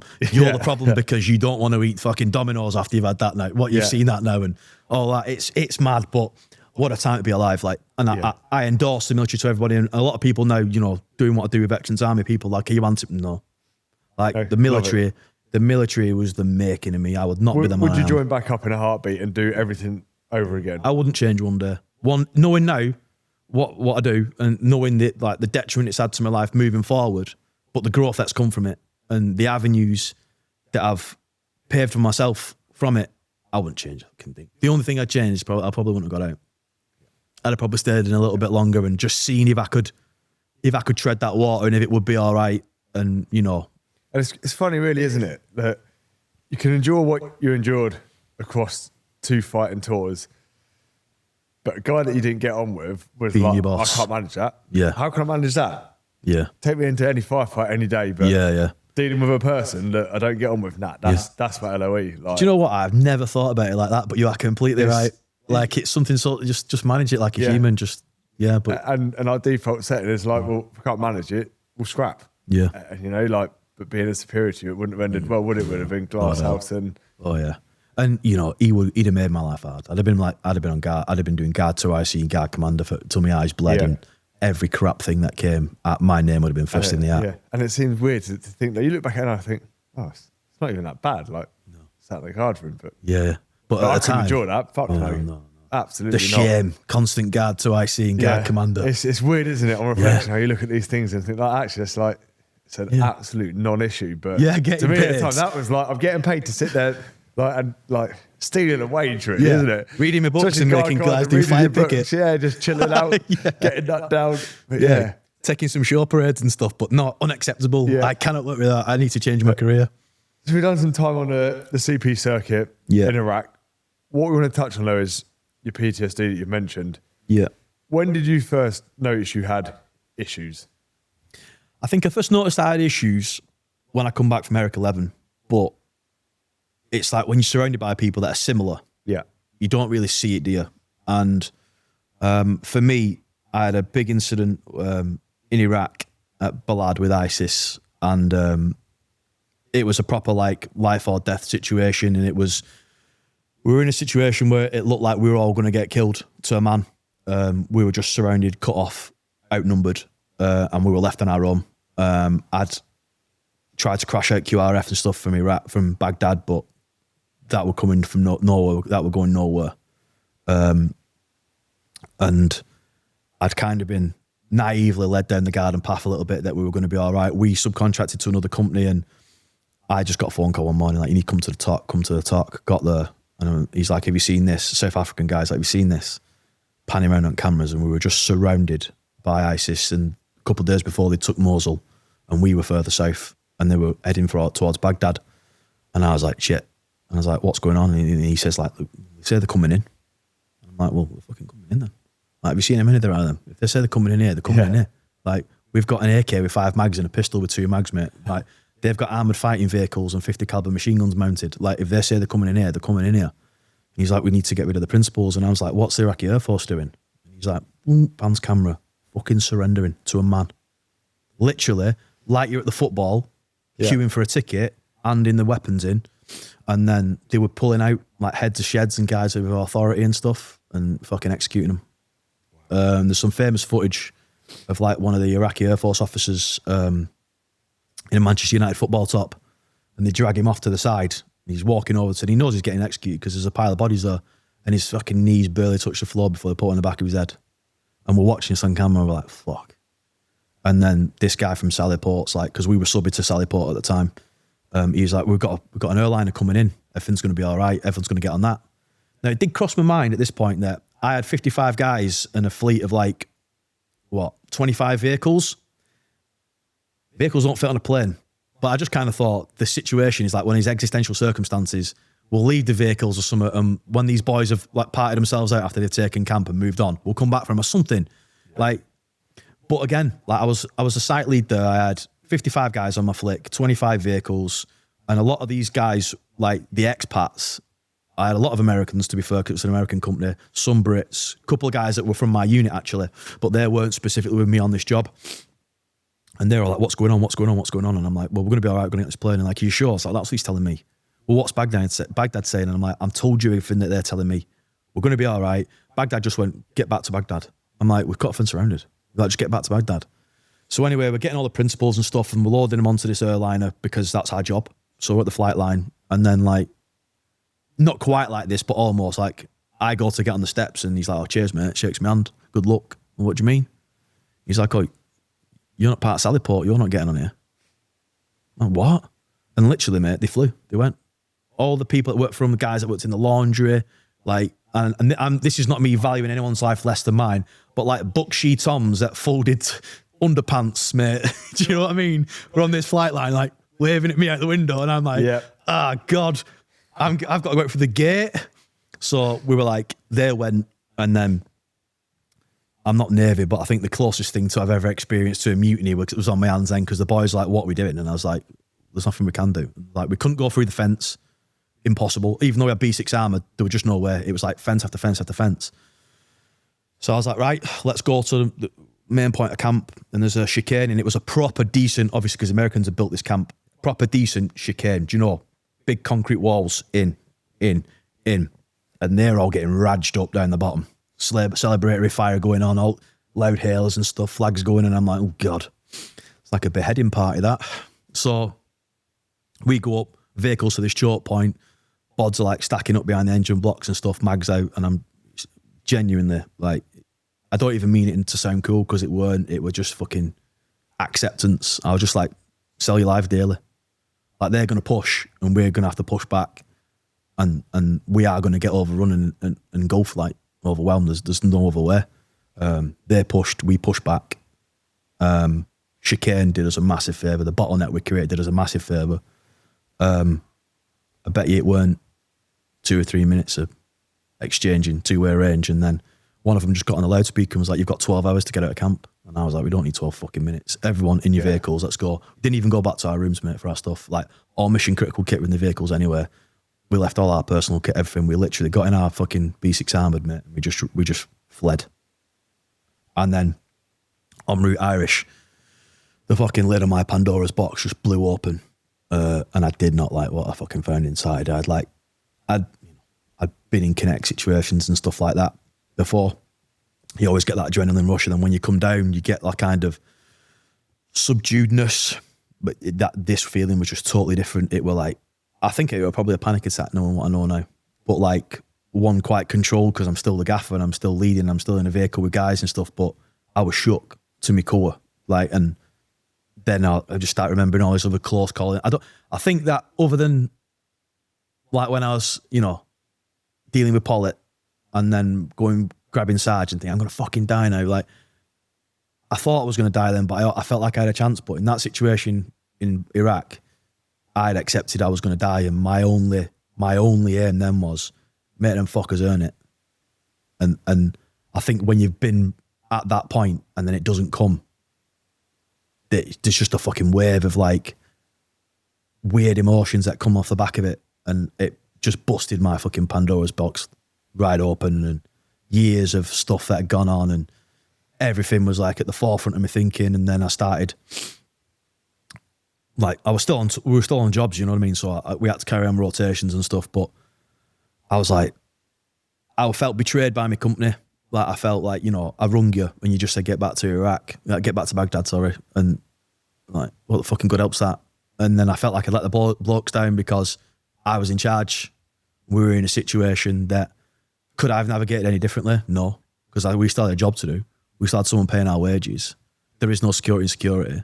But at the same time, you know, those boys could have been dead on my flick. And I was just like, fuck. And we got back to Baghdad, flew into the office, mate, like a banshee. And the guy in charge was a Macedonian bloke, and I was fucking going at him. I was going to kill him. And we did a few more jobs. I think it lasted another 4 or 5 months. And then ISIS had like constricted movement that much in Baghdad that we were limited to airport runs. That was it. So everyone that wasn't on the oil fields in Basra and stuff forsook, minus actual Americans. So all your expats, like your Canadians, we had a couple of Aussies, Brits and stuff, they let 17 of us go overnight. They called us into ops room. Right, you 17 are going home tomorrow. And I was like, you know what, fine. And I've never, to this day, done anything security related again. I've done some I've done some surveillance stuff to help people out on jobs, but I'll never do security again because there is no one. Well, unless it's like, you know, team of my boys that I know I can depend on when the shit is the fan. Never again. And I haven't. I came back from that and started the fitness industry, and I haven't looked back. And what point did you start getting help? So late 2014, early 2015, I'd had my gym about a year, and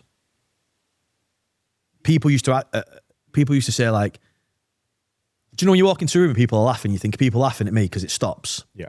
That weren't the situation when I walked into a room. I walked into a room and people stopped because I sucked the fucking morale out of that room. I was like a black cloud of hate. I'd go in and people would be laughing and joking and people wouldn't know what to say. They wouldn't know what mood I was in. They wouldn't know what Ryan they would get. Like, I sacked one lad, mate, once because there were no shit roll left in toilets, and I got in at 6 a.m. in the gym and I wanted to shit. Sacked him. What a cock.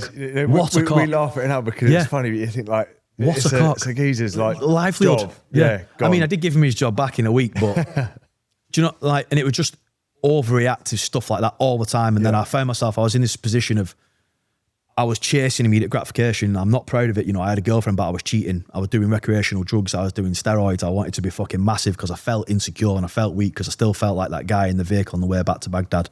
Like, I didn't feel confident. I've gone from feeling bulletproof and invincible to feeling fragile. And like, I genuinely, until that vehicle, I bet you there's only 5 times in my life before that I'd second guess myself since I've been in the military.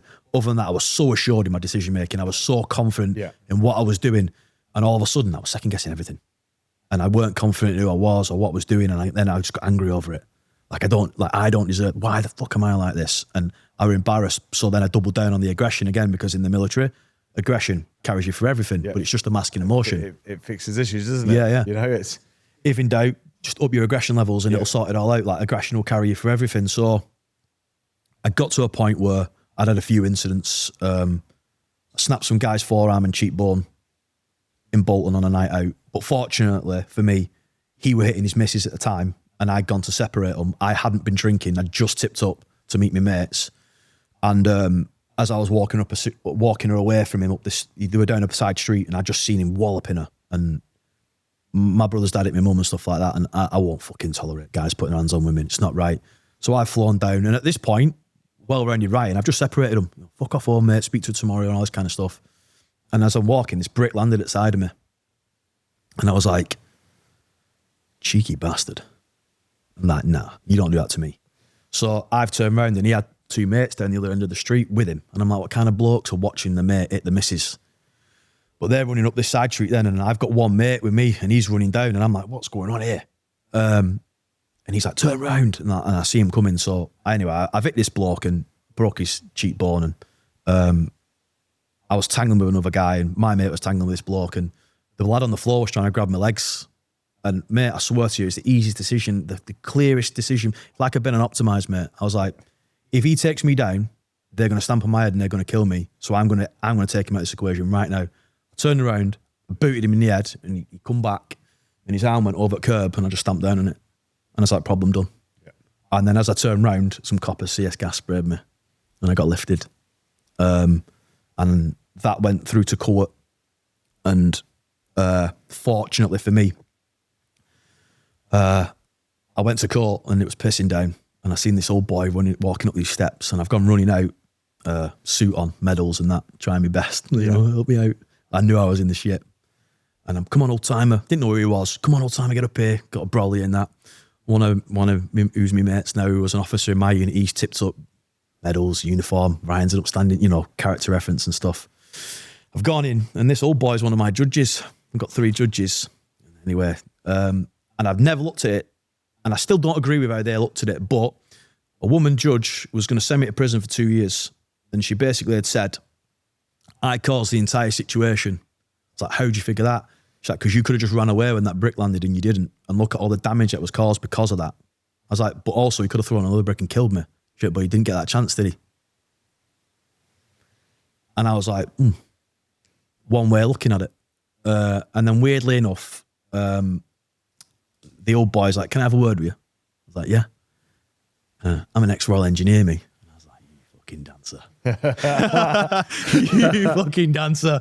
And he was like, they wanted to send you down them 2, lad. He's like, you got to be careful, cracking down on soldiers now. He's like, I don't disagree with what you've done, but you've got to take on board what she said. I got a suspended sentence for like 3 years. And at that point then I was like, right, I can't fucking do this. Like, I am too good looking for prison. I'll get passed around like currency. So I was like, right. And, the missus at home, who the girls with at the time, I was living with her. She was like, we don't do nothing. You don't want to go out nowhere. You're drinking all the time. Go and get help or I'm going to leave you. So I started there. I started therapy. I didn't want to go for any military charities, so I went through the NHS, which I'm really glad I did in actual fact, because I've found a route that worked for me, quite a fast, expedient route, but also I got a lot of experience of like what the NHS can offer outside of the military environment. And that's a lot of the lessons I've learned through that period. Then I push on to the guys from the VA when we send guys through, but I'd started therapy. And I'd done what everyone does who goes through therapy. I'm fixed me now. I'm doing really well. Yeah. I'm going to help someone. So then I wanted to help a guy from my unit, and he was living on my couch at the time.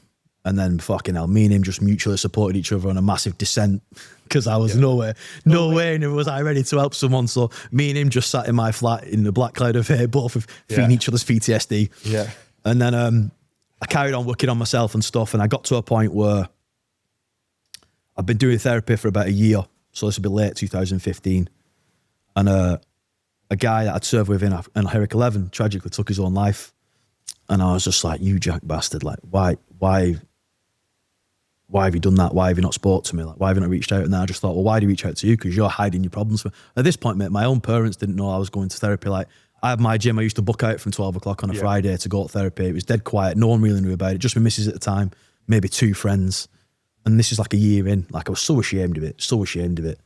And I was like, well, he wouldn't know to come to you, would he? So at that point then, I was like, no, I'm not having this now. I'm not gonna be in this position ever again. So I decided like to take my recovery onto social media and be dead honest. And then our good friend Rick, I wrote a blog, spoke to him about it. He said, write down how you're feeling and what it is you want to say, and I'll help you structure it. So I did, wrote it down. I used to call it like my nighttime session. I had PTSD related insomnia for like 2 years. So like when I was up at like 3 a.m, I'd just write little bits, of what I wanted to say. And I must have just brain dumped like so much stuff on Rick. But put it together, and he was like, "What do you think?" And I went, "Oh, it's good." He went, "Oh, that's good because I've put it on the websites as a blog." I was like, "What?" And that was that. And I leaned into that then, and I was like, "Right, I've planted my flag now, so now you got to defend it from what comes." And that was really the start of where it all came from. Then I started looking after myself, but trying to help other people. Predominantly, I started like doing mental health boot camps and stuff like that. So get guys in, like shared austerity, thrash them to within an inch of their lives, make people partner up with people that they don't know. And then at the end, we'd have like a fellowship meeting. Who's got anything they want to talk about? If no one had anything they want to talk about, I'd then lead the conversation. What is given with an expectation of receiving? Why I shouldn't do this? How to use a CBT mindset or whatever. And then people would start with their own little problems and other people would get involved. And it just grew. And then I started helping out on a recovery platform, which reached like 1 million people a month, talking specifically about, my mental health and my journey with PTSD, because this was like, 2020? Still weren't as talked about as it is now. Still weren't as popular is not the right word, but it weren't as forthcoming. People weren't as welcoming to speak about it, were they? As they are now. And I just found myself in this position where I was like talking about it a lot, and then obviously pull out of Afghanistan. And at this point then, there was a period of time where I think we'd lost like 16 veterans in 10 days or something.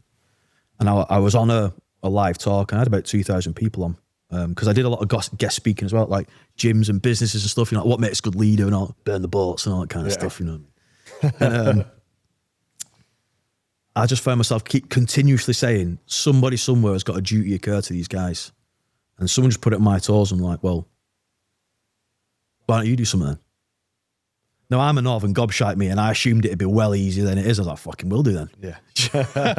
And like that, there was launched the Veterans Army, and that's where it come from. Like just me being a bit of a gobshite, but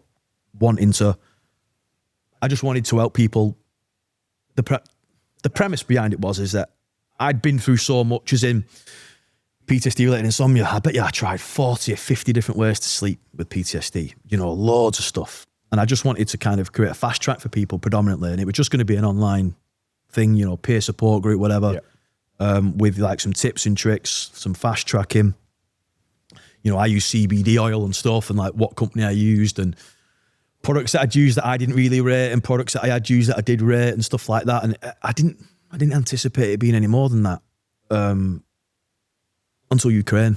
And then God, like we just skyrocketed. The whole Ukraine job and stuff since then, we grew at a rate that we just could not we still can't maintain now. Like it absolutely I did not realise that the level of problem within the veterans community is like, I knew it was bad, but I didn't realise how bad it was. And if you say, like, take yourself for example, how you were feeling and keeping yourself well hidden, like you're embarrassed and ashamed by it. How many lads deployed on tours and have had issues because no one talked about it, did they? No.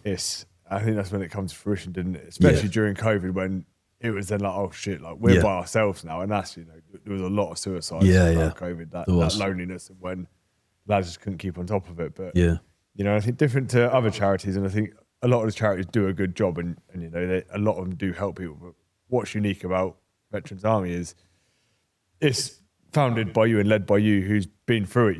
You've had hard operational tours, you've had PTSD, so you know exactly how to look after the blokes. Like things like Up Courage with the NHS is brilliant, and they do help, but having the steer on it from someone who's literally like, this is how we need to do it. And tell us a little bit about how you go through the therapy. You do it a little bit different, don't you? With the guys that you help, and it's quite intense. So I mean, we have a massive array of different mental health services, but the one that we're most proud of is we offer guys ultra BLS, so ultra bilateral stimulation, which is basically like EMDR but on steroids, and it's impactful. So I personally cannot think of a single candidate that's done more than 3 sessions of EMDR for a specific trauma that has not been completely put to bed in their body. The practitioner behind it is an absolute legend. He's a veteran himself. Spent a bit of time at His Majesty's pleasure. Developed this whole concept on the wings of being in prison himself, seeing the amount of veterans on the wings that have mental health. He then created a whole project called TLS, which subsequently, after he was released, 4 prisons in the north kept him coming back, paying him to come and deliver his project on the wings because it was so impactful to veterans and stuff. And then the government basically shit on him and stole his project and called it Project Nova. Shock. Yeah, so like the Project Nova was actually formulated by a veteran who was in prison at the time, seen the problem. He's got all his qualifications and all that kind of stuff, and he developed it, and then they took it from him. So the big thing about Veterans Army is I'm all about veterans helping veterans. You know, if you're a veteran landscaper and I need landscaping, I'm going to come to you, and I'm going to recommend everyone else comes to you because we should look after our own. So he was just a great find for us because it's veterans supporting veterans. He's just had basically his livelihood stolen by the government, really. So not only do I want to help him, but what he does is phenomenal. So we started that working relationship with that, and now what we kind of say is that I don't think anybody, if I've got money in the bank and you need therapy, you get it. There is no, I think the longest is like 5 days. I have a whole list of people I can do for talking therapies, holistic therapies, a lot. Like, I'm a bucket shaking organisation, but not one person takes a wage. If anything, I think the VA owes me about 20 grand over the last 5 years. We will not see someone struggle. Like, I will not have it. But a big concept to that, which developed later on, is, and I'm a key candidate for that, I suppose, is I quickly realised that we need to give more attention to families and like spouses, because I know how many women's lives I probably ruined on my early recovery. Do you know what I mean? And we even now have an opportunity for your spouse to make an application for your aid through our website, and then we just reach out and go, "Oh, we've had an application from aid from an anonymous person. You know, are you interested in it?" And not one person that's been nominated by a spouse has ever said, "No, I'm not interested in it." So we do Ultra BLS as one of our main kind of mental health services, but we have loads of stuff now. We do like companion dogs and therapy dogs, and we do a lot with veterans' families and the children, trying to ensure we give back to that, community-based projects, but also like Norway. So my Norway expedition, prime example, like that's run by another veterans organisation, Cockleshell 22. Tegs probably knows about them actually. And that's $3,000. I paid out of my own pocket. I'm not raising money for my charity to pay for it. I don't agree with it. Like, I want to support other veterans doing what they're doing. And these guys are trying to create expeditions which will change veterans' lives. So I've gone, right, boom, there you go, I'll pay for it. And then I'm going to use that we're using it. We've got like a big 6-month project for Project Respite with the VA. And we're going to use that as our first fundraiser. And the money that I raise from that will go towards our respite project for veterans and the families. But, you know, I'm just so inherently behind, as a community of people, I do not understand why we do not do more of. You're a veteran, you have a service, I am a fucking veteran and I need that service. Yeah. Why am I outsourcing to somebody else? Because nobody else does it. If you look at other communities, like the Jewish community, without anyone jumping on it, like, you know, they look after each other. Yeah. Why do veterans not? Because we don't. Like, veterans are the worst people in the world to try and help, because I'll get someone ring me and go, "Mate, I'm being made homeless. Right, how long have we got?" "Oh, today." "When did you get told it?" 4 months ago. "Where have you been, mate? Where have you been for the last 4 months?" Do you know what I mean? Like, it's ashamed of asking for help, isn't it? Because if you ask for help, you're weak. Yeah. But like, and this is the kind of mantra I'm pushing, like, yeah, we can do so much as a community of people, but like Veterans Army in itself, we're small. But I mean, this year alone, I'm doing a Norway expedition, and then we've got another fundraiser on for St. George's Day, and then I'm taking 2 veterans that I'm personally getting fit through my online coaching and personal training business, and then we're going to cycle from Bolton Wanderers Stadium to Ypres, which is like 400 miles on a bike, raising money to then build a respite project so veterans and the families can get free holidays. You know, so it's all like full journey, veterans supporting veterans and all that. And I just think that, you know, as a community of people, it's cheesy, right? But I believe in it stoically. Like, to be a veteran is to be part of the most elite brotherhood in the world, and money cannot buy you access.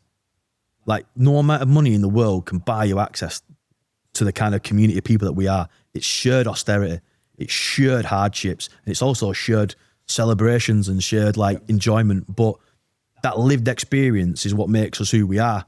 But then when we come out, people lads forget, and they go all insular about it, or I'm going to close the door on that and I'm never going to speak about it again. Why? Why? What good's that going to do you? Guys, you throw the medals in the river and stuff. Yeah. Why? literally, why? And from your point of view, why do you think guys do it, and girls?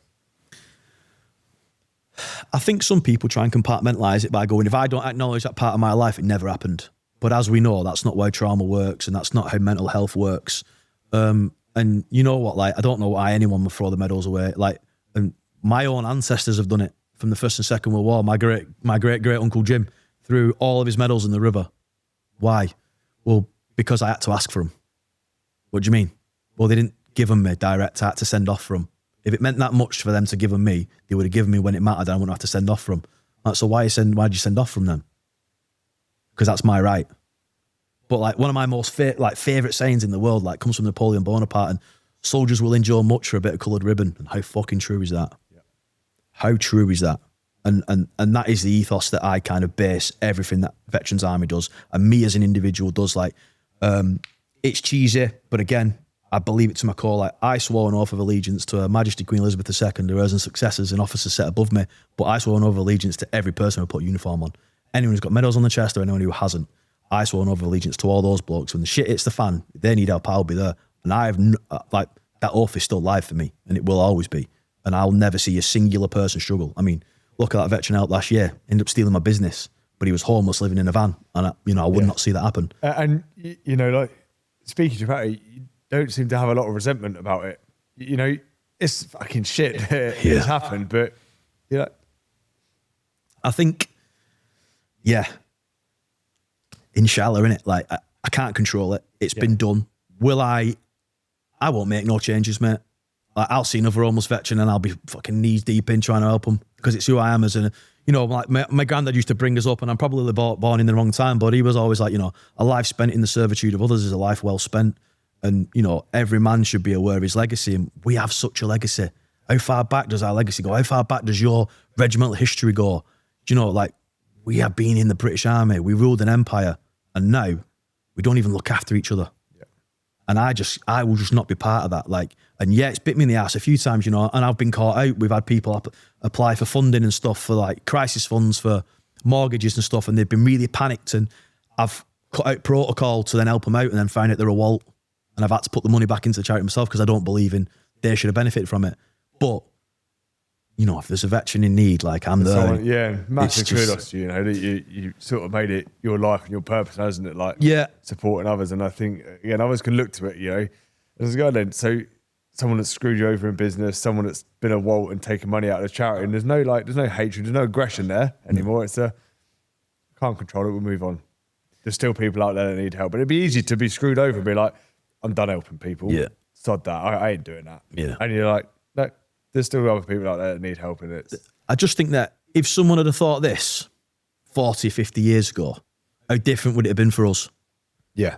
How different, so I just like to think now that, do you know what, like, the brothers that come after us, that read about what we did in Afghanistan when they're wherever in the year 2060 or whatever, and they read about the stuff that we were doing and like what happened afterwards, maybe there'll be a little snippet in there about our community of bods were just like, well, we're going to make sure we look after each other when we leave. Absolutely.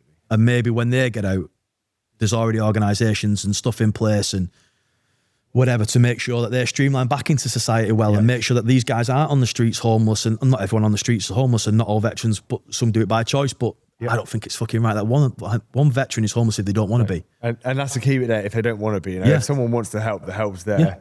Let you be helped. Yeah. Important as well, like, veterans that struggle, they need to want the help as well. Like you said yourself, you've done therapy, same here. And I'm fine, I'm fixed. And you're not good. At the start, it was maybe it's part of the process as well that they didn't know how to treat veterans, because someone that may have had some horrible physical trauma from a relationship is very different to, again, a war fighting scenario. You got to treat them differently because they are different. Yeah.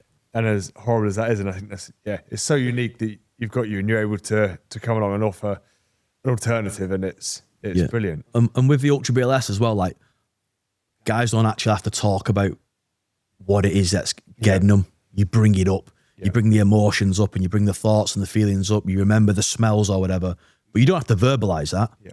And like, Rich sits behind you and you're sat in front and you've got his glasses on and LEDs and stuff, and you track them with your eyes. You can't use your head and stuff, but You could be crying your eyes out. He ain't going to know. And he's not going to fucking care either. But he ain't going to know. And I think for me, like when I started my talking therapies, and I've done a whole plethora of things now, and I've even gone away and like during COVID, I went away and learned how to be a counsellor. Like I'm a level 4 counsellor, just self-educated myself because I thought, you know, train your mind and your body will follow. Like to better combat this, I need to understand it. But it's like my therapist, I must have been in maybe 10 sessions, and these were 2-hour sessions. So, you know, maybe 20 hours. And I come in one day and she was just like, I'm really sorry. I'm going to have to refer you out. I was like, what do you mean? She's like, I'm struggling with the things that you're saying. I'm quite new and I haven't had this level of experience with veterans because I went through the NHS. Yeah. Didn't go through a military charity. So also like I got the bite in the ass from that where poor girl, you know, she's starting her psychotherapies and I fucking roll up. She's like, oh, who's this guy? And start offloading her. And she's like, she was going seeing her own practitioner after me on a Friday. And I'm like, oh gee. But then I'm feeling guilty like, oh, so have I ruined this girl's life? Like, do you know, is she not sleeping because of what I'm telling her? So yeah, we just build this flawless thing where none of that happens. Like if we've got the money, we help you there. And then if we've not got the money, like I will literally go and generate a project or generate some fundraising or go and run a bloody 10K or some crap like that to get a pool of money together for us to be able to impact that person. And yeah, we help veterans across the UK, predominantly in the Northwest, but that's just because I'm up there. Yeah. So I spearhead a lot of projects. And, you know, I say this all the time. If you can launch a project in Bolton and people support it, you can launch it anywhere because people in Bolton are tight as cramp. Yeah. You know what I mean? So it goes up there and it works. It'll work anywhere. And then I just look for people that can click and drop that model in their local AO. Yeah. And then like that's how we build. And, you know, we do a lot of stuff with wives and things like that. I've got some specific just spouse stuff. And then, I know after COVID, we were helping veterans' families like rebuild businesses. Like as an example, a guy come to me and his daughter lost a business and she was a beautician. She didn't have the capital to restart up. What do you need? I need this. I need some, listen, I don't really know. I need some nails and some glue. She's a nail technician. So whatever comes with part of parcel of that. So I was like, great. Met up with them. Like, so what do you need? Right. What do you really need though? Like, that's a nice to have. What do you really need? If you operate for 2 weeks, are you going to create enough money then to be able to operate for the rest of that month? Yeah, cool. So you don't need a month's worth of stock. You need 2 weeks. Right. Now we're getting somewhere. And we worked it all out and then worked out what it cost. And I went away and ordered that stuff and then I give it her because I don't trust no one giving them the money. No. We had another veteran come through and he rung me. We do a lot with companion dogs and therapy dogs and stuff like close to my heart now, especially like with the dog training stuff. But he rung me and his daughter, autistic daughter, had paired with a dog and it had been hit by a car. And she hadn't talked for 2 weeks. She wouldn't go to school. She wouldn't have dialogue with her mother or father. She was just gone. He was like, I've lost my kid. Like it's basically like the car hit my daughter. I was like, right, not having that. I went and found an Andrex puppy, trained it up for a few months and then went and delivered Dennis to her. And now her and Dennis go to school and that. She's happy as like, you know, and it's stuff like that. Like, and that's who we should be as a community. Yes. Like we are a community of people that have achieved outstanding things in the face of insurmountable odds. Yet, try and get someone to sign up to donate $3.99 to help somebody else. Yeah. And it's like teaching a duck Botswanan. Yeah. Yeah. Do you know what I mean? Hard, isn't it? It is. Let's also chat about, you mentioned dogs and dog training. It's been a part of you, you know, when you pulled away from security work. Yeah. You found quite a big love for dogs, haven't you? Yeah. So, yeah, I mean, I'm big into the gym. And like I said, you know, I went down a very negative self-serving route for a couple of years and did some competing on stage, did some obstacle course racing as well, believe it or not, why I still had the running legs. Quite liked it then, don't like it now. Did some CrossFit as well. And I was just constantly chasing. I just need something. I need a goal. Because if I'm just sailing, it's not good for me. That I need to be constantly striving, constantly pursuing something else. Like the missus hates it, but supports it. So I'd like started training big, got the gym. People wouldn't leave me alone. And I know it's rude, and you should be really honoured when someone's like in your gym. Oh mate, can you just help me with this? And I'm like, dude, I'm under a bar here. Yeah. I need train as well. Mid-bench. So then I was like finding myself going to other gyms to train. And I'm like, arguably, I'm trying to build the best gym in Bolton. Yeah. And I'm going to another gym because Joe Bloggs won't leave me alone when I'm on gym floor. So anyway, like I was really struggling and I weren't getting the same fulfillment I was getting from training. I used to just train till I was physically exhausted, like a couple of times a day, trying like launching myself into movements like muscle ups and gymnastics. But you know yourself, as you get better, you start achieving these things. Yeah. So then when you achieve them, you've not got that pursuit anymore. And like, you know, I've got a video of me back squatting like 210 at 90 kilos, but fantastic, great, well done. I watch the video and I think, mate, you're so lucky that your hips and legs did not just dislocate. Like, what an idiot you were at the time. But at the time, it was just something to chase. I needed that weight, I needed that achievement. So that really quickly started to go. And the girl I was with at the time, we were for a long time, she was a dog walker. And I've always liked dogs. We've always been brought up with dogs. My mum got her first dog when I was like 9 months old. Never not had a dog. Even in Afghan, we used to foster, you know yourself, how many PB dogs with her and stuff like that. So I rescued this dog, and German Shepherd crossed Malamute, but it looked like a wolf. And it was just like me. It was like, with me, he had one personality, but with everybody else, mate, you were a different beast. And I was like, mate, you and me are the same.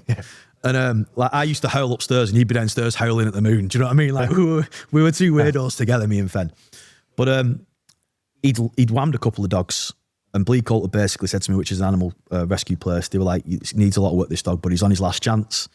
So I'd done a lot of work with him, and I found a dog trainer up in Manchester who had been into IGP, IPO it was called at the time, or Shut Sun for the old and bold. And he'd been the world's a load of times, and his dogs were like phenomenal. And I was like, I turned up and I'm watching these dogs do this stuff, mate. And I was like, holy shit, how have you got a dog to do that? I'm like, well, I've got this dog here and it likes to try and kill other dogs. So I started paying him and he was helping me fix this dog because obviously, like anything, I wanted to make sure that me and Fen were going to be all right. And randomly one day I tipped up early and I seen him and he was doing some protection training with a sleeve on, and I went, oh, I've been bit by a dog before. He said, what, on a sleeve? I said, no, in a full suit. Have you? And when we were doing RSOI in Afghan, they were like, who will put the full suit on and try and outrun a Mally? And if you get to end, you get a crate of booze. Yeah. And obviously, gobshite, like, yeah, I'll run it. They're like, you can have an head start. Just FYI, running in one of them bite suits, you have no knees. Your legs are locked out and you run that. And I didn't realise that at the time. So you end up running like with your legs out like some proper idiot. Honestly, I bet I got 20 paces.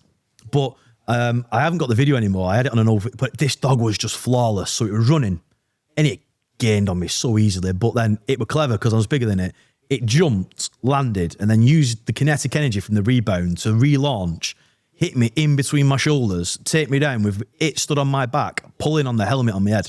And I'm like, it must have been 30 kilos, no heavier. I was like, holy shit, like these dogs, these were Mallies. Like, these Mallies are well cool.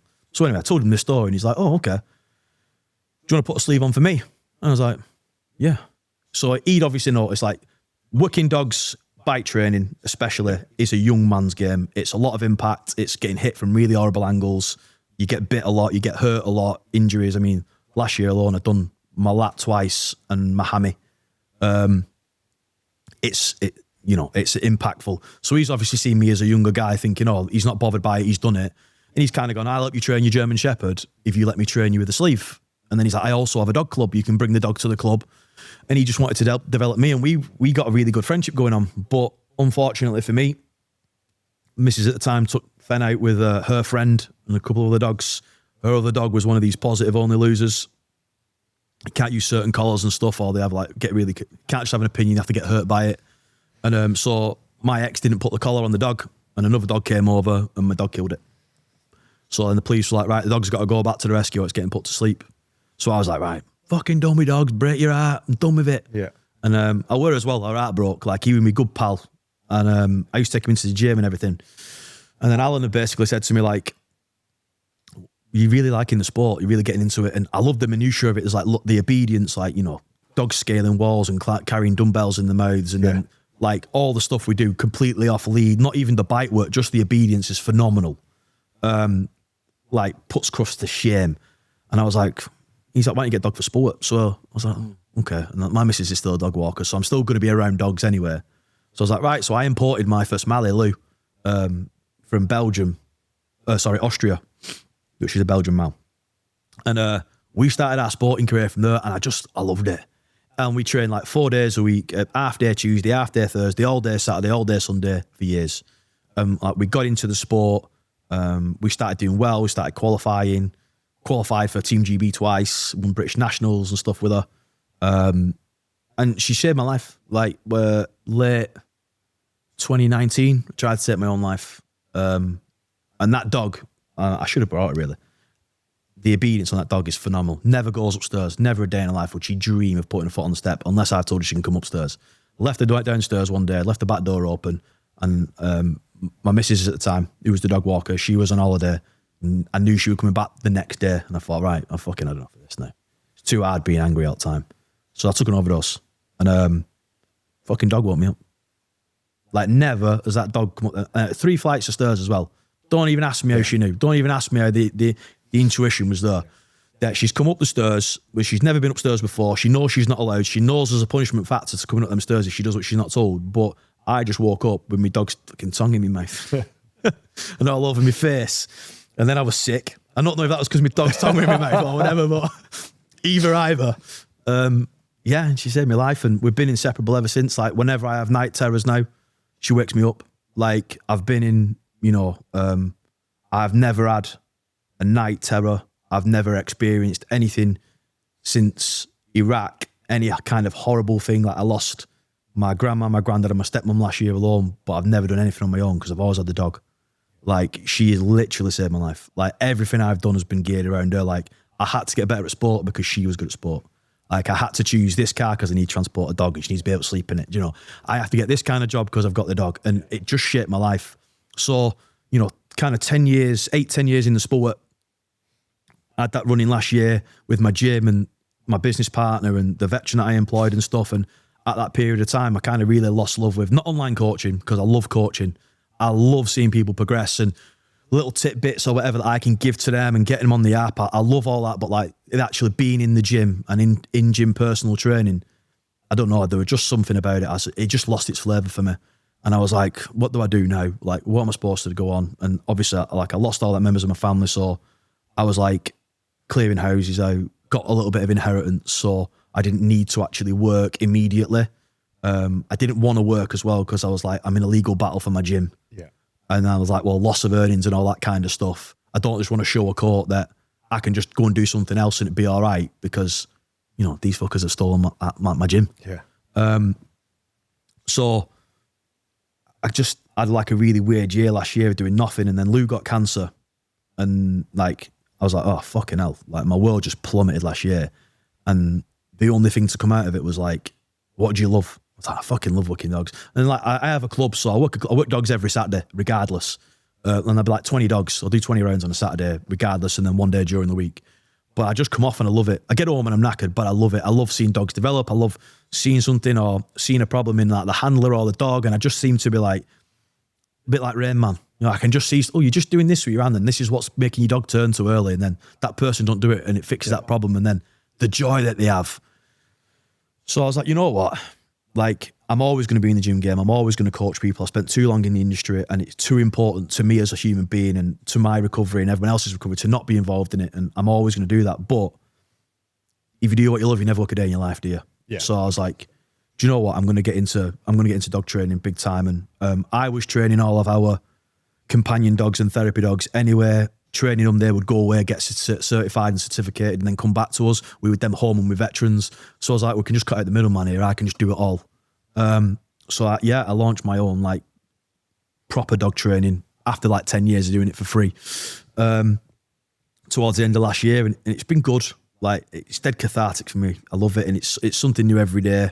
You don't know what's coming. It's always a risk of getting bitten, which is good. It keeps you on your toes and keeps you sharp. But yeah, I would definitely say, like, that little Belgian Malinois saved my life and shaped my life completely differently. Like, I'll be heartbroken when she goes. Like, oh my God, I'll cry like an absolute baby. Missy's like, you don't cry about anything over me. I'm like, how's the dog? Yeah. Yeah, it's so good. I'm smiling like a girl now. Yeah. Do you know what I mean? Like, I just think... If you've got dogs, if you don't have dogs, you get a dog. Yeah, get a dog. honestly, I don't know why people don't have them. No. I don't, like, there's so, like, my dog would literally give her life to save mine. Yeah. And I know, and like, we train for it anyway, people can say, well, you train, like, my dog bites covert and stuff like that. Like, she'd be killed up in here now, but if someone come through the door, I could just send them and she'd muller them. Yeah. And I'd go, let go and come back here, and she would. Yeah. If they carried on coming in, I'd send her again. She'd do it again. And, I train a lot of police dogs and some military dogs as well. So that's cool. Yeah. Because then I went from my own sport to now I do like bits of KMPV and I do bits of suit work, and then I do stuff with people's personal dogs and on their personal journeys and personal protection dogs and stuff. And I'm just like, you know what? Like, yeah, this is my calling, because at some point AI is going to put online coaching out of business. Like, there's no way about it. Like, they just will, because it's so, I see it now already in gyms. Like, I'm walking around now, what app are you on? You on a coaching app? Or, oh, no, I got this workout from ChatGPT, or ChatGPT's just prepped my next 12-week diet. And then you're like, at some point, my service will be unserviceable. Yeah.